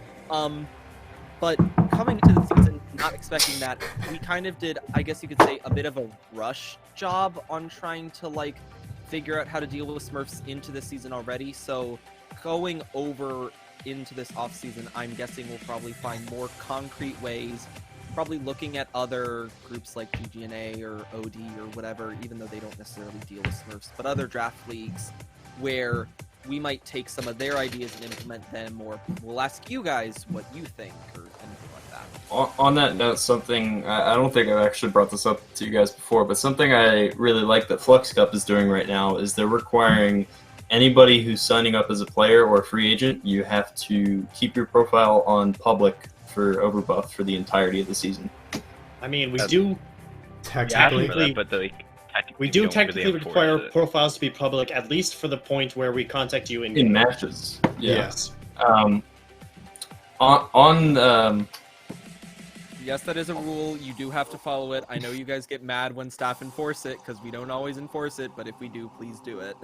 usually because we don't notice it, but if we do notice it, we're generally Yeah. sticklers. Half the time it's just checking the player registry and then, oh, that person's there, okay, that's Yeah. good.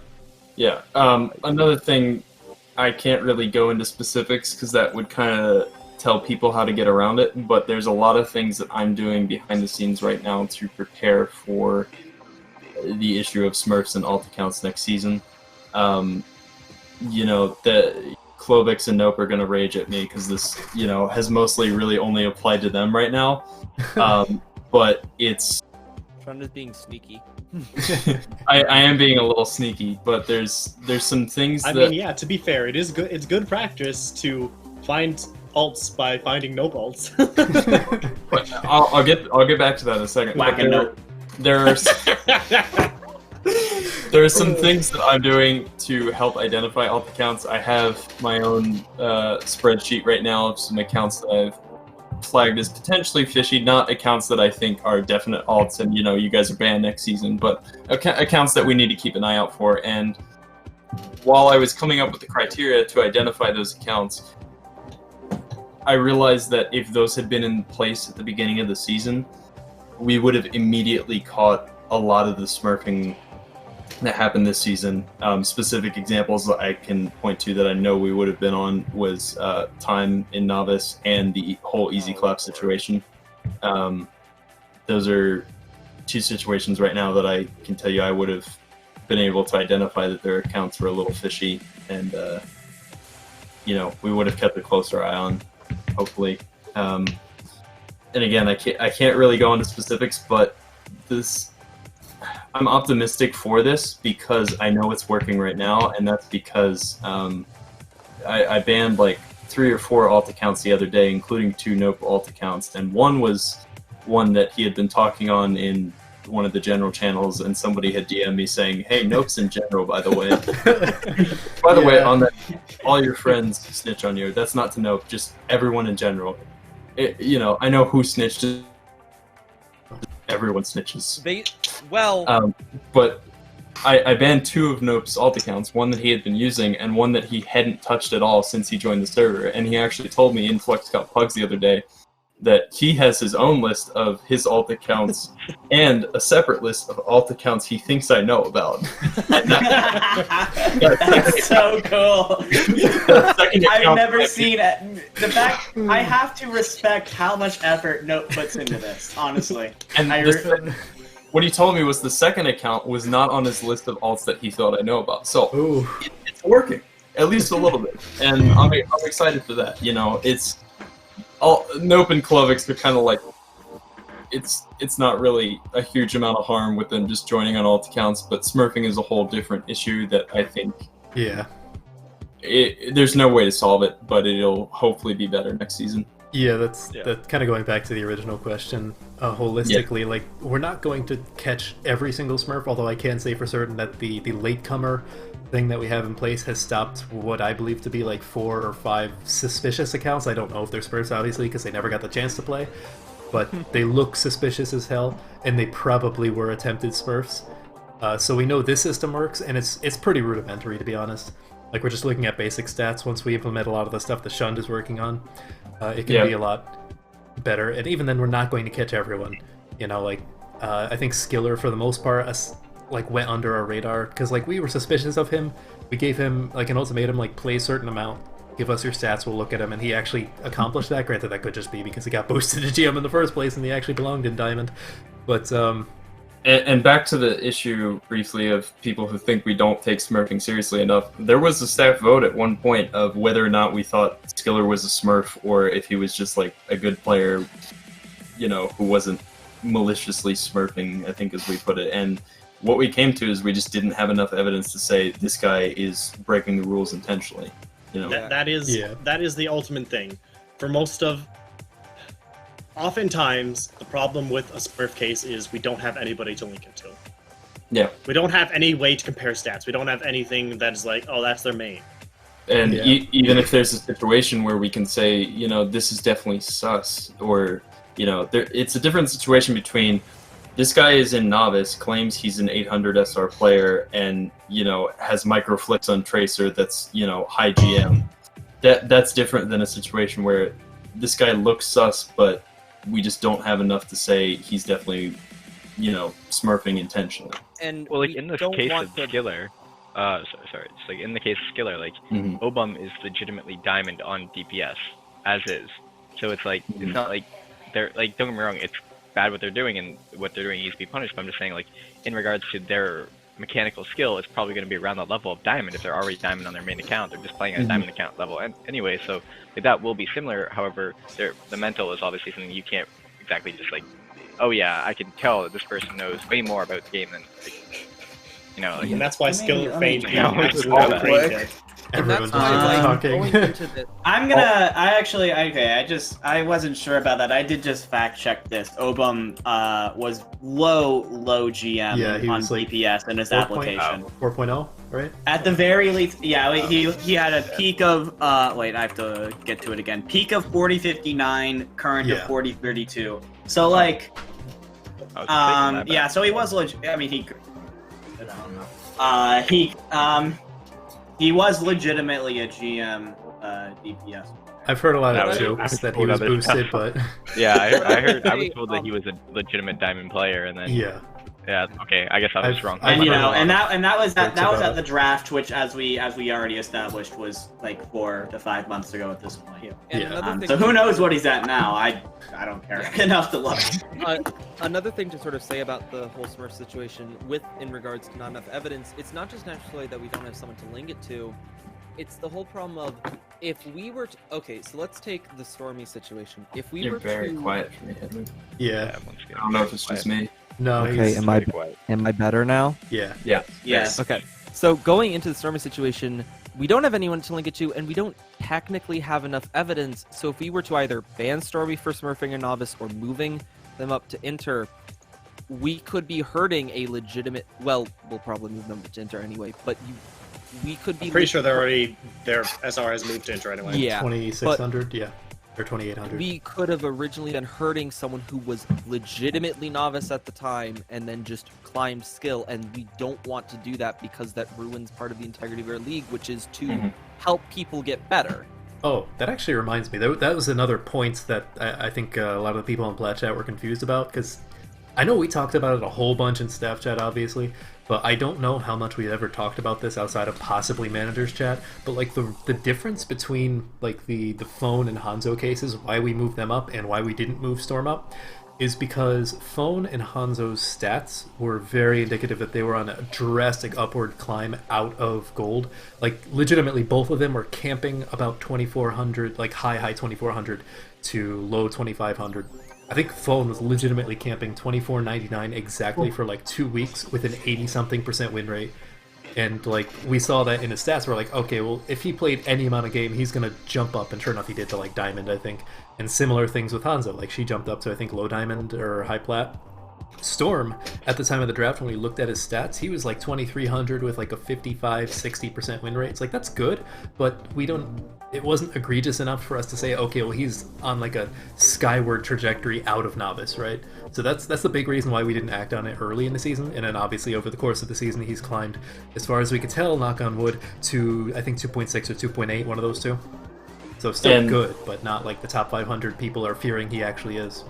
Not to like, just beat a dead horse at this point, but there's a lot of, it's grown to be a smaller percentage of the community over the months and years at this point, that like are confidently believe that we have never enforced the rules to what they actually say ever once.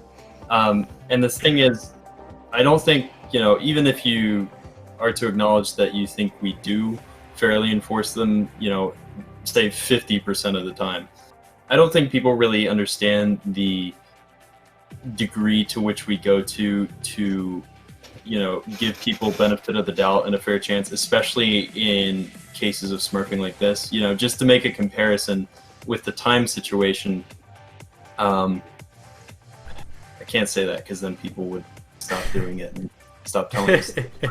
But there was one thing that we were able to do that linked him to the advanced division. We also noticed that the way, I forget what his Chris, right, or Cries? No, that was Gino. What was Splash Wisdom. right? Yeah. One of the ways we caught on to Splash is, I looked at all of his messages in Discord, and I noticed, God, I fucking hate this. I noticed that they both use the flushed emoji a lot. that was, and I know how that sounds. It's like, well, that's not hard proof, but I looked at that and I said, all right, that is kind of an interesting coincidence. And so, what I did is, I don't think he'd have an issue with me saying this. I went to Navino and just said, like, hey, we have reason to believe that Splash is a player in advance called Time. You know, I explained who Time was because I didn't know if Navino knew him. And what we did is I gave Navino a clip from the Plat Chat press conference of Time talking. And we were in voice call together, Navino and I. And, you know, I wouldn't say that I was preparing for like a fight, but usually I was surprised by how cut and dry this situation was. Navino listened to that clip and said, holy shit, that's Splash, dude. You know, it was just like, I honestly was speechless. I was just like, I guess that's it then. You know, in that case, there was an overabundance of evidence that, like, this person is Time, and, you know, that turned out to be correct. So we really do try and give people a benefit of the doubt. You know, in that case, we had linked Splash's account to the Advanced Division. We had people who knew him very closely say, yes, these are the same people. And at that point, you know, we very clearly acted on it. But there isn't always a clear link like that or clear reason to say that, yes, this person is definitely maliciously smirking. Yeah. Yep. Yeah. Let's see. Moving on to, well, we kind of answered this question in certain ways. Nick asked the question, what mistakes are you looking to improve next season? I think we've been answering that this entire time. Yeah, that's what this entire thing has been. Yeah. So we'll move on to the last question. This one's actually from Dividing. I liked it as a closer. What were your favorite in-game highlights of the season? Yes, I'll start off because we were talking a lot about our staff decisions and rules and spurts and stuff, but in the end, League Zero is about the games and about the competition. So I wanted to have a point at some point in this interview where we talked about our favorite moments from the games and kind of celebrated that. I like Easy Cup getting Goomba stomped. I have two particular moments that I've been thinking about, and I want to point out, and I'll recount them while you guys think. You guys okay?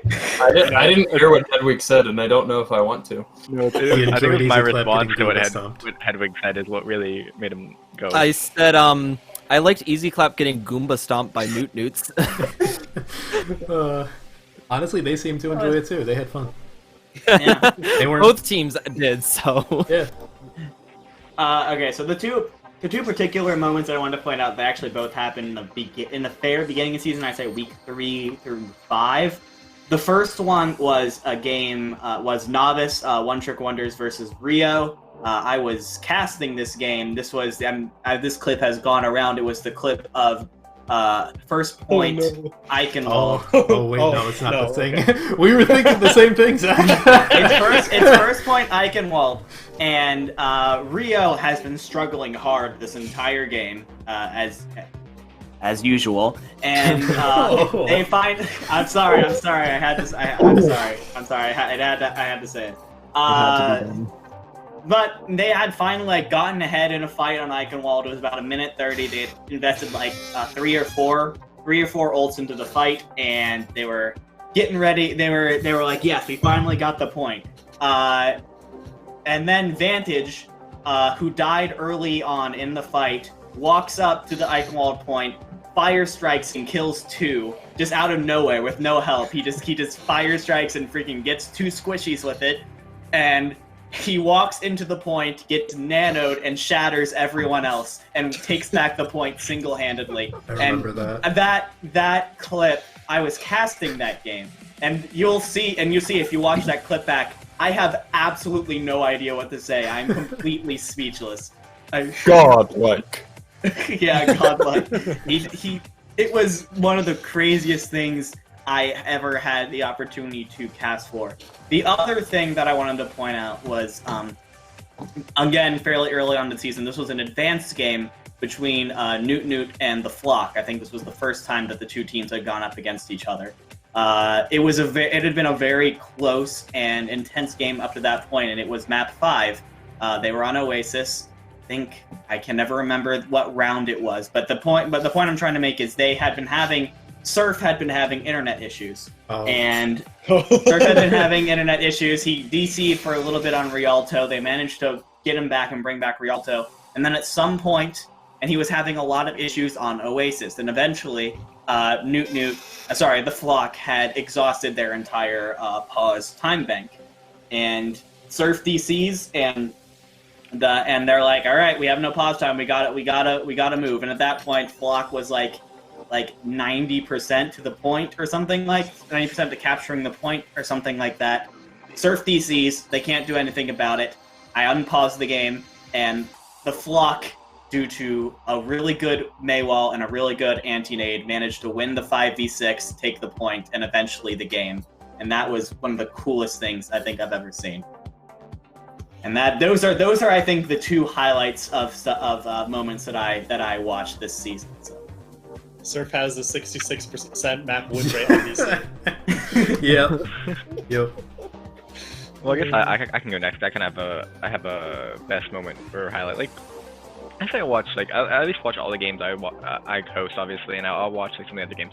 I think like the best like sort of comeback story in a way was definitely not even comeback story, but was definitely Geometric in the semifinals. Like, obviously, if Stormy turns out to be a Smurf, this completely goes away as my favorite highlight. But for the moment, just seeing Silent Sword's pure rage of him coming back online, just fueling his gameplay through every single one of those maps.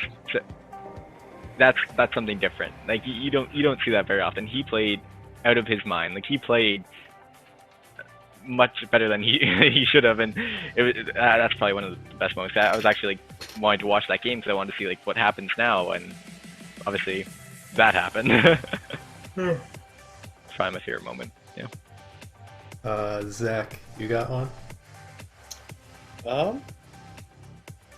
I don't remember if it was specifically from that, but I remember very specifically on one of the Nepal points. So it's obviously from the later half of the season. I want to say it was a match that I hosted on that. That narrows it down so much. Only 40 games. Wow! Wow! The point is, both Ryan shattered at the exact same time. Oh yes! Yes! Entire teams just fall down, and for a good half a second, there's just nothing. I think that was Geo and OTW or OTW. I was thinking so. It might have been. Yeah, I think because you were streaming it on Discord and we were watching. We were just like, wait, what? Yeah. Yeah, that was one of the first times I've ever seen it. Yeah, that was so funny. I have an actual good favorite clip, and this isn't a gameplay. What is that supposed to mean? My joke about Easy Clap versus Newt Newts. No, I'm saying my actual one. Yours were fine. I'm not insulting any of your clips. And this is more related to casting, because that's basically what I did for the entire season. Let me tell you, casting and hosting is not easy, A. And B, getting to cast with Eden. Because going into it... So, for those of you who don't know, Eden and his casting partner Chizzy joined and had like just created their accounts or something. So like we originally thought they were like Smurfs or something. I was confused. Eden messaged me out of nowhere. Oh yeah. And sent me like a highlight reel. Yep. And you're like, oh. And I'm like, yeah, you sound great. Yeah. Just like, yeah, sure, whatever. You're a little overqualified. Yeah, we're not that strict. Great cast. You had to do it. But getting to cast that game, God, what was the game? Was it quarters or semis? It was semis. Semis. Yeah, it was semis. semis. Clap versus Newt. Yeah. Yep. And getting to just hear Eden cast, I was like, I am in the presence of Jesus. It was like hearing Abacus cast last season. And then literally wow, Eden, you're way too good for this. and then Eden literally goes, only match that Eden casted before finals, casted one match, sent in a clip, I think it was like to the managers or something, was like, hey, here's Chizzy and me casting, and he landslide victoried the advanced people. I think he was like he had 8 votes or something out of like 12 people. Yep, the next highest was 2, I think. I believe that literally this is the only caster that anybody, but especially Advanced, has ever actually complimented. Yep. Oh yeah, absolutely. Like the entire chat while Eden and Chizzy were casting were like, "Oh my god, they're so pog," and that was Oh just my the God, they're not entire that chat. Aww. I don't have an issue with your casting. I've heard complaints though. I think your casting is very They good. always bitch and moan about the casting. Oh, Like yeah. half of the time, That's it's fair. not legitimate complaints. I'm gonna Half be the time honest. people bitch and moan about OWL casting. Like, come on. Yeah. Was that advanced match that you casted with Eden on Sunday the 10th? Yeah. Yeah. I think Okay, 'cause so. I was going through the broadcast.gg server and he's in there looking for a casting partner. Yep. I guess it was you. Yeah, because That's his Chizzy couldn't make it that day, and then he's like, I can find someone else who's like really professional. It's like, okay, if you want to do that, or I have a staff member who can cast too. And he's like, oh yeah, sure, we'll do that because they know the community. Interesting. So that was- Eden, Chizzy, if you're watching this, please don't leave. We love you. Please. No, you're cool too. You're good too, Chizzy. I promise. We love Um, You guys are both awesome in the advanced finals. Though I wish it wasn't a 4-0 so that you could really like we could really show you in a back and forth match. Oh. But you guys are awesome. Dude, I'll say this. I imagine think if- Sorry, I you think I think the managers in management chat, after like the intern and novice managers had watched the advanced grand finals, they were like, "Hey, can we change our Yep. vote to be Eden and Chizzy?" Like, I don't think Imagine- they even signed up. Imagine, alright. Imagine Eden and Chizzy casting Plat Chat Novice Division Oh Season 1. Jesus Christ! Oh, Jesus. That would have been great. See, that I would've feel been like amazing. maybe it's because I was watching it on my phone with headphones in, but like Grape's constant peaking of my headset almost added to the experience of that. I think that was the game I streamed. That was the Yep. finals for Novice. Yeah. Yep. That was Yep. the match. That was That was. Yeah, I watched Plat Chat's quarterfinals and grand finals live as the lobby host, and that Oh, was yeah, definitely my favorite in-game experience for Season 1, because it was amazing to see that happen and like see the upset in a way. And it was also just an amazing feeling to know what would happen 3 minutes ahead of everyone else in Twitch chat. It's just like, I can't even explain it. But as for this season, I'm going to cheat a little bit and say that my favorite kind of in-game moment is kind of like a larger thing that I thought went really well this season, and that is that I feel like people embraced the community aspects of League Zero really well this season. You know, regardless of the smurfing, regardless of the bad stuff that did happen this season, I feel like creativity was kind of just off the charts with Team Brands this season, and I felt like, you know, I definitely felt like, not that Season 1, Season 0 wasn't a community, but I felt like with how much we blew up the division sizes, I feel like we still did a really good job being able to maintain a sense of community. And on that note, my favorite in-game moments kind of go back to what someone said earlier of teams going back and playing each other, is that we had a lot of teams have periods of like sudden turnaround that I really liked, you know, whether it was overcharged in intermediate, that's the word, you know, in the middle of the season, or, you know, any of the other teams. I liked that there was upsets. I liked that there was kind of like back and forth, you know, and I hosted a few of those games, but I don't know. I liked that it was competitive, if that makes sense. Pendy, did you already give one? I don't remember. No, I don't really have an in-game moment, because when I'm with the few matches that I did stream this season, I'm so caught up with just listening to the casters pressing F1 through F12. I have no idea what's happening. I don't care who's playing, no matter what characters. And It's just you my listen hands to- are doing something, and then I'm doing something on the stream. I've got no idea. I can't recall a single moment in game. That was You listen to this, and then I think about those nights that Pendy offered to double host, or like Oh yeah. double yeah. stream 2 different games, and I was like, possible don't- I could do it 2 "Don't do keyboards. that to yourself! Don't do that!" No. I have 2 hands. You're looking at it. But I think my favorite moment is I'm not sure there's any person who watched all 3 of the drafts from beginning to end, all the way through. And if you did, I was good there. on you. I did because And I if you- had to. Yeah. And, okay, other than the stats, hosting but- all of them. and dividing. We and- don't count. And Even my if that favorite doesn't- moment had to be every time Dividing joined the channel, he's like, "Welcome, team name. It's your turn to pick." And I listened to that all weekend long. I said it all weekend long. I know. and, Yeah. it, I will- it made me chuckle every single time. You know what? I'm gonna change mine and still cheat. Even though it wasn't in game, I really liked how the drafts went. I think they went really well, especially for us never doing something like that before. And Yeah. so even though that's not in game, it's kind of like in official League Zero events. You know? Shout out to Those- Pendy. He put that together and did an awesome job. He's That over was- there that for was a me. very I don't know where he is on the That's- recording. You're That- on my that's- screen. You are currently pointing Right. towards Zakaro. He's right Nope. there for me. Okay, well that's good. Actually, I'm had it glad wrong that's- on my. Can't Fine, point the no, other no. way. Point the other way, Sean. Just point the other way. You got Yeah, it. Oh, that- I think it's because my recording is flipped. Cover all, for me. cover all your Oh, bases. that's weird.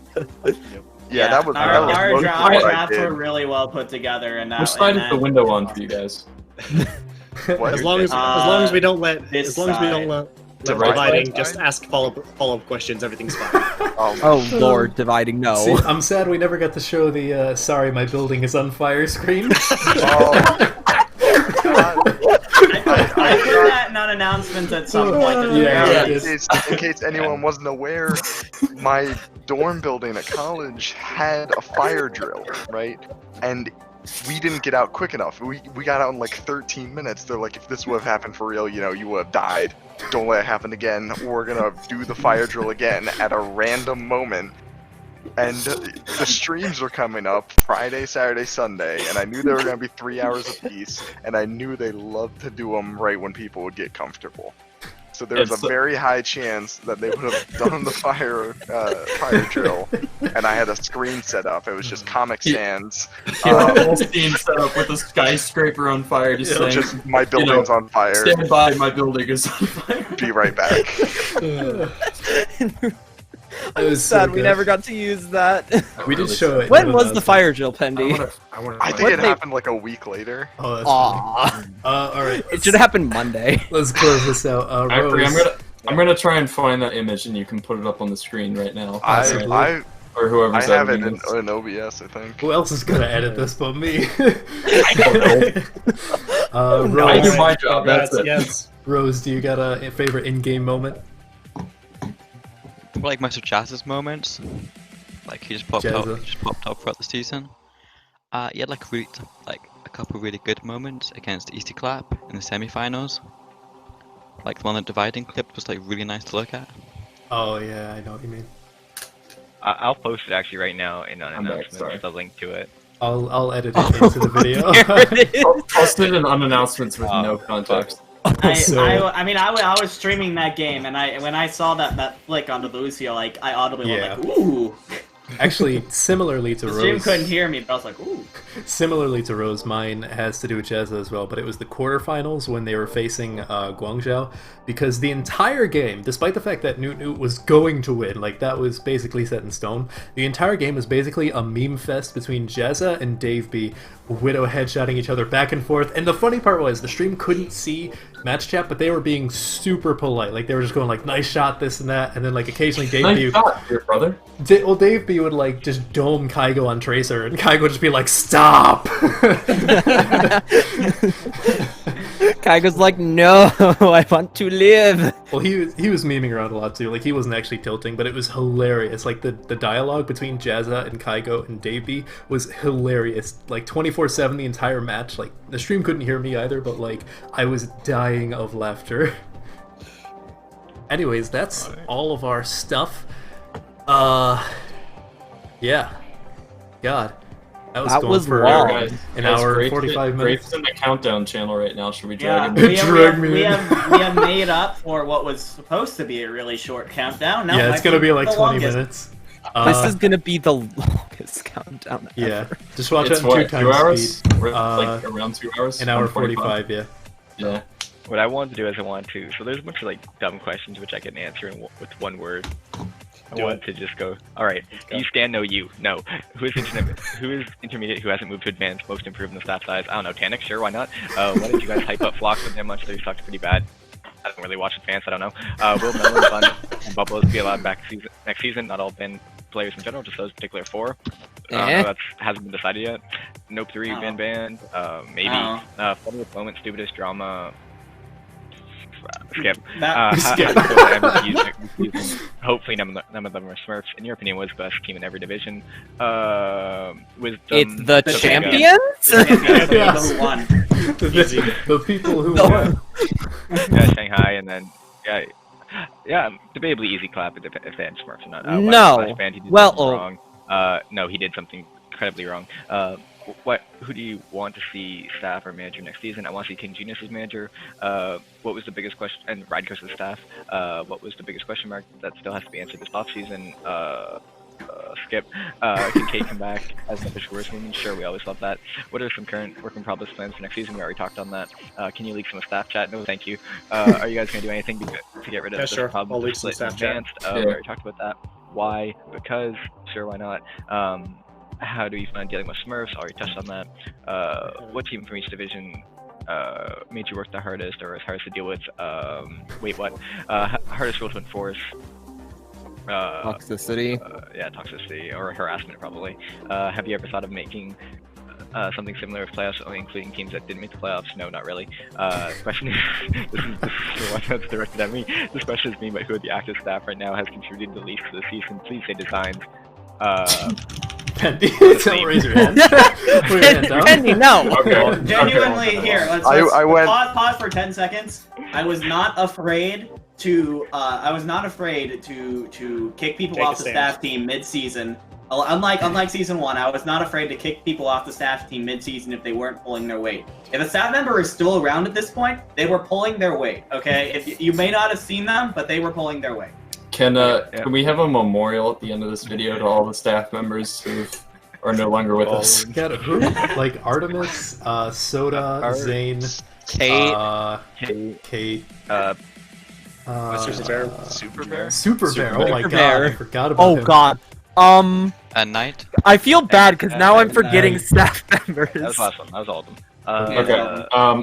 Anyway. If you want the admin chat leaks, the last thing said in our planning channel is Hedwig saying, "quote Fuck the rules." Oh no, it's true. And if you want to know the message before that, it's designed saying, "quote Don't annoy your internet. It will make you upset." End quote. No, it will make it upset. Yeah. No, Make it's the you. internet. Did I say you? No, it did I say don't you. know. I It thought will it annoy was your No, internet. It will make it upset. No, it Dude, didn't. don't There's piss off your the no internet. conflict admin chat for you though. Anyways, continuing on. What is the Still going. I thought you said that was. It's right now power teams and stuff. We already answered that. Talked Would about be it. another division, maybe Masters. You should do a talent takedown with OWL staffing, casters, and managers that aren't players. Yeah, we're thinking about it. How it It's takes so hard much to time. organize. I mean, we talked about it a couple of times. Do you think there should be more regulations on advanced? We don't super teams. I've already talked about it. What do you think is was the best management in each division? Oh, winning Navino, teams. I actually thought about this earlier. One second, let me just look through the Lilithy for Div B. Already What's forgot. Div A? Div A, Plapo, and I don't know, advanced. Maybe Dart was, I think, was fine. Favorite and least favorite team branding. I love Navina for I love Hangzhou. I said that. I love Hangzhou's Barks. I dislike Geo's new branding, even though it does look Could we, nice. It's not as can we good as actually the talk about that as our last question? This isn't just to like pat ourselves on the back, but who is your favorite manager for this season for either how their team performed or for other reasons? I know what mine are. Dark because he Navino. didn't cause any drama. I think Navino did a really good job. I like the system he set up. I think a lot of coaches or future managers should follow what he did. Like he basically, I guess he came in with a different kind of strategy in mind, where he was basically like, okay, this is what I want to implement. I want to help these players get better. I think he came in with really good intentions, and he made it work. Obviously, there's the asterisk next to the 10-0, but like I still think they made it work. Yeah, I mean, I couldn't agree more. You know, especially somebody who wasn't familiar with the community, I think he did a really good job of coming in blind and, you know, doing a good job of scouting and really embracing the ideas that we try and put forward. You know, I get memed as a Maverick fanboy, but I still think that Maverick did a really good job. I really liked his leadership styles, and that's one of the reasons that I wanted to see him as manager in the first place. So Maverick, shout out to you. Going out of novice, huge shout outs need to be given to Milky. Was given manager 3 days before the draft instead of that 2 weeks that everyone else had to deal with 2 separate team implosions, stayed with the team the entire time, held a positive attitude the entire time, and ended up having a respectable team at the end of it all. You're a nut. Can I just finish these last? There's like 4 questions left. I'll go fast. Yeah, sure. Best team GFX, kind of answer that. Did great changes to the person. It's done in for the better, for the worse, for the better. With the amount of Smurfs and players going down. It's Smurfing we talked about. It's Smurfing we talked about. And what are your favorite games people have maybe never seen you play before? Rainbow Civilization Six 5. Siege. Everybody knows you play 100%. Civ 5, Tez. Everyone knows No one's seen that. me play. Dez asks the people in his server play 3 it with- times a day to ask if anyone wants Not to play anymore. Civ 5. You At the play it moment, with though, people from League Zero. Probably Risk at the moment. That's fair. But no, Civ 5 Siege and overall. Warframe randomly. And Wizard 101, because I'm a Yeah. child. Everybody knows you That won't game play is Wizard still 101, though. alive? Yes, it's still alive, Hedwig's and there are Farm, actually a lot of people playing it. I go back to it every once in a while just for a night, you know. I have a friend that's really into it, and I have no idea why. But he, The nostalgia I am a must- level 83 wizard. Don't test me. What house though? Not houses, death. Okay. I gotta take Yeah, I down. don't You know what I mean. I've Cool. got that just sounds weird. I've got Alright. 3. First off, Stardew Valley. Great, good, relaxing. Second off, Portal and Portal 2. Just- If you Portal. haven't played them, why? Yeah, honestly. And third off, Breath of the Wild. That's so good. Oh, I got that in Pokemon Platinum. I'd say the one game that I never talk about that I play a bunch is actually Beat Saber. My brother bought a VR headset last summer, and now that I'm home, I get to steal it, and I really enjoy VR rhythm games. And Mario Kart Wii, another game. As for me, as of late, I've been feeding my brains out on Valorant. That's been enjoyable. I've also been getting back into Smite for some Oh, dude, reason. I've played a Which is- lot of Smite these I've past played few more weeks. than you. How much? I'll get to it in a second. Smite is Okay. a game I played a lot during my high school years. Like, basically just came home, did homework for like an hour, and played it for like 3 to 5 hours a day. How many hours do I have on Smite? I have 1,464 hours total. That's more than me. Um, I mean, I have like 600, but that's. and also, I've been playing a lot of Pokemon Y. I'm doing a Nuzlocke right now. I just completed my Providing when Soul next Link today. Nuzlocke stream. Very happy about that. I think next, eventually. Eventually, TM. Probably before you die, you know. Anyway, Maybe. Most Alright, likely. did we miss anyone? Oh yeah. Yeah. The only thing that I play right now is just old school RuneScape. Other games aren't really Fair enough. fun. Rose, Respectable. you got any games that people don't know about? Persona. I've been playing that so much recently. Oh my god, because like a new Persona game came out, and it's so addictive. And I got Binding of Isaac. I have a stupid amount of time on that, like 500 hours. I've never won Binding of Isaac. I can beat it without picking up any items. I try, and I'm just very bad at it. Anyways, hope you all enjoyed this. I've been holding it in for like 2 hours, so until next time, don't die. Bye.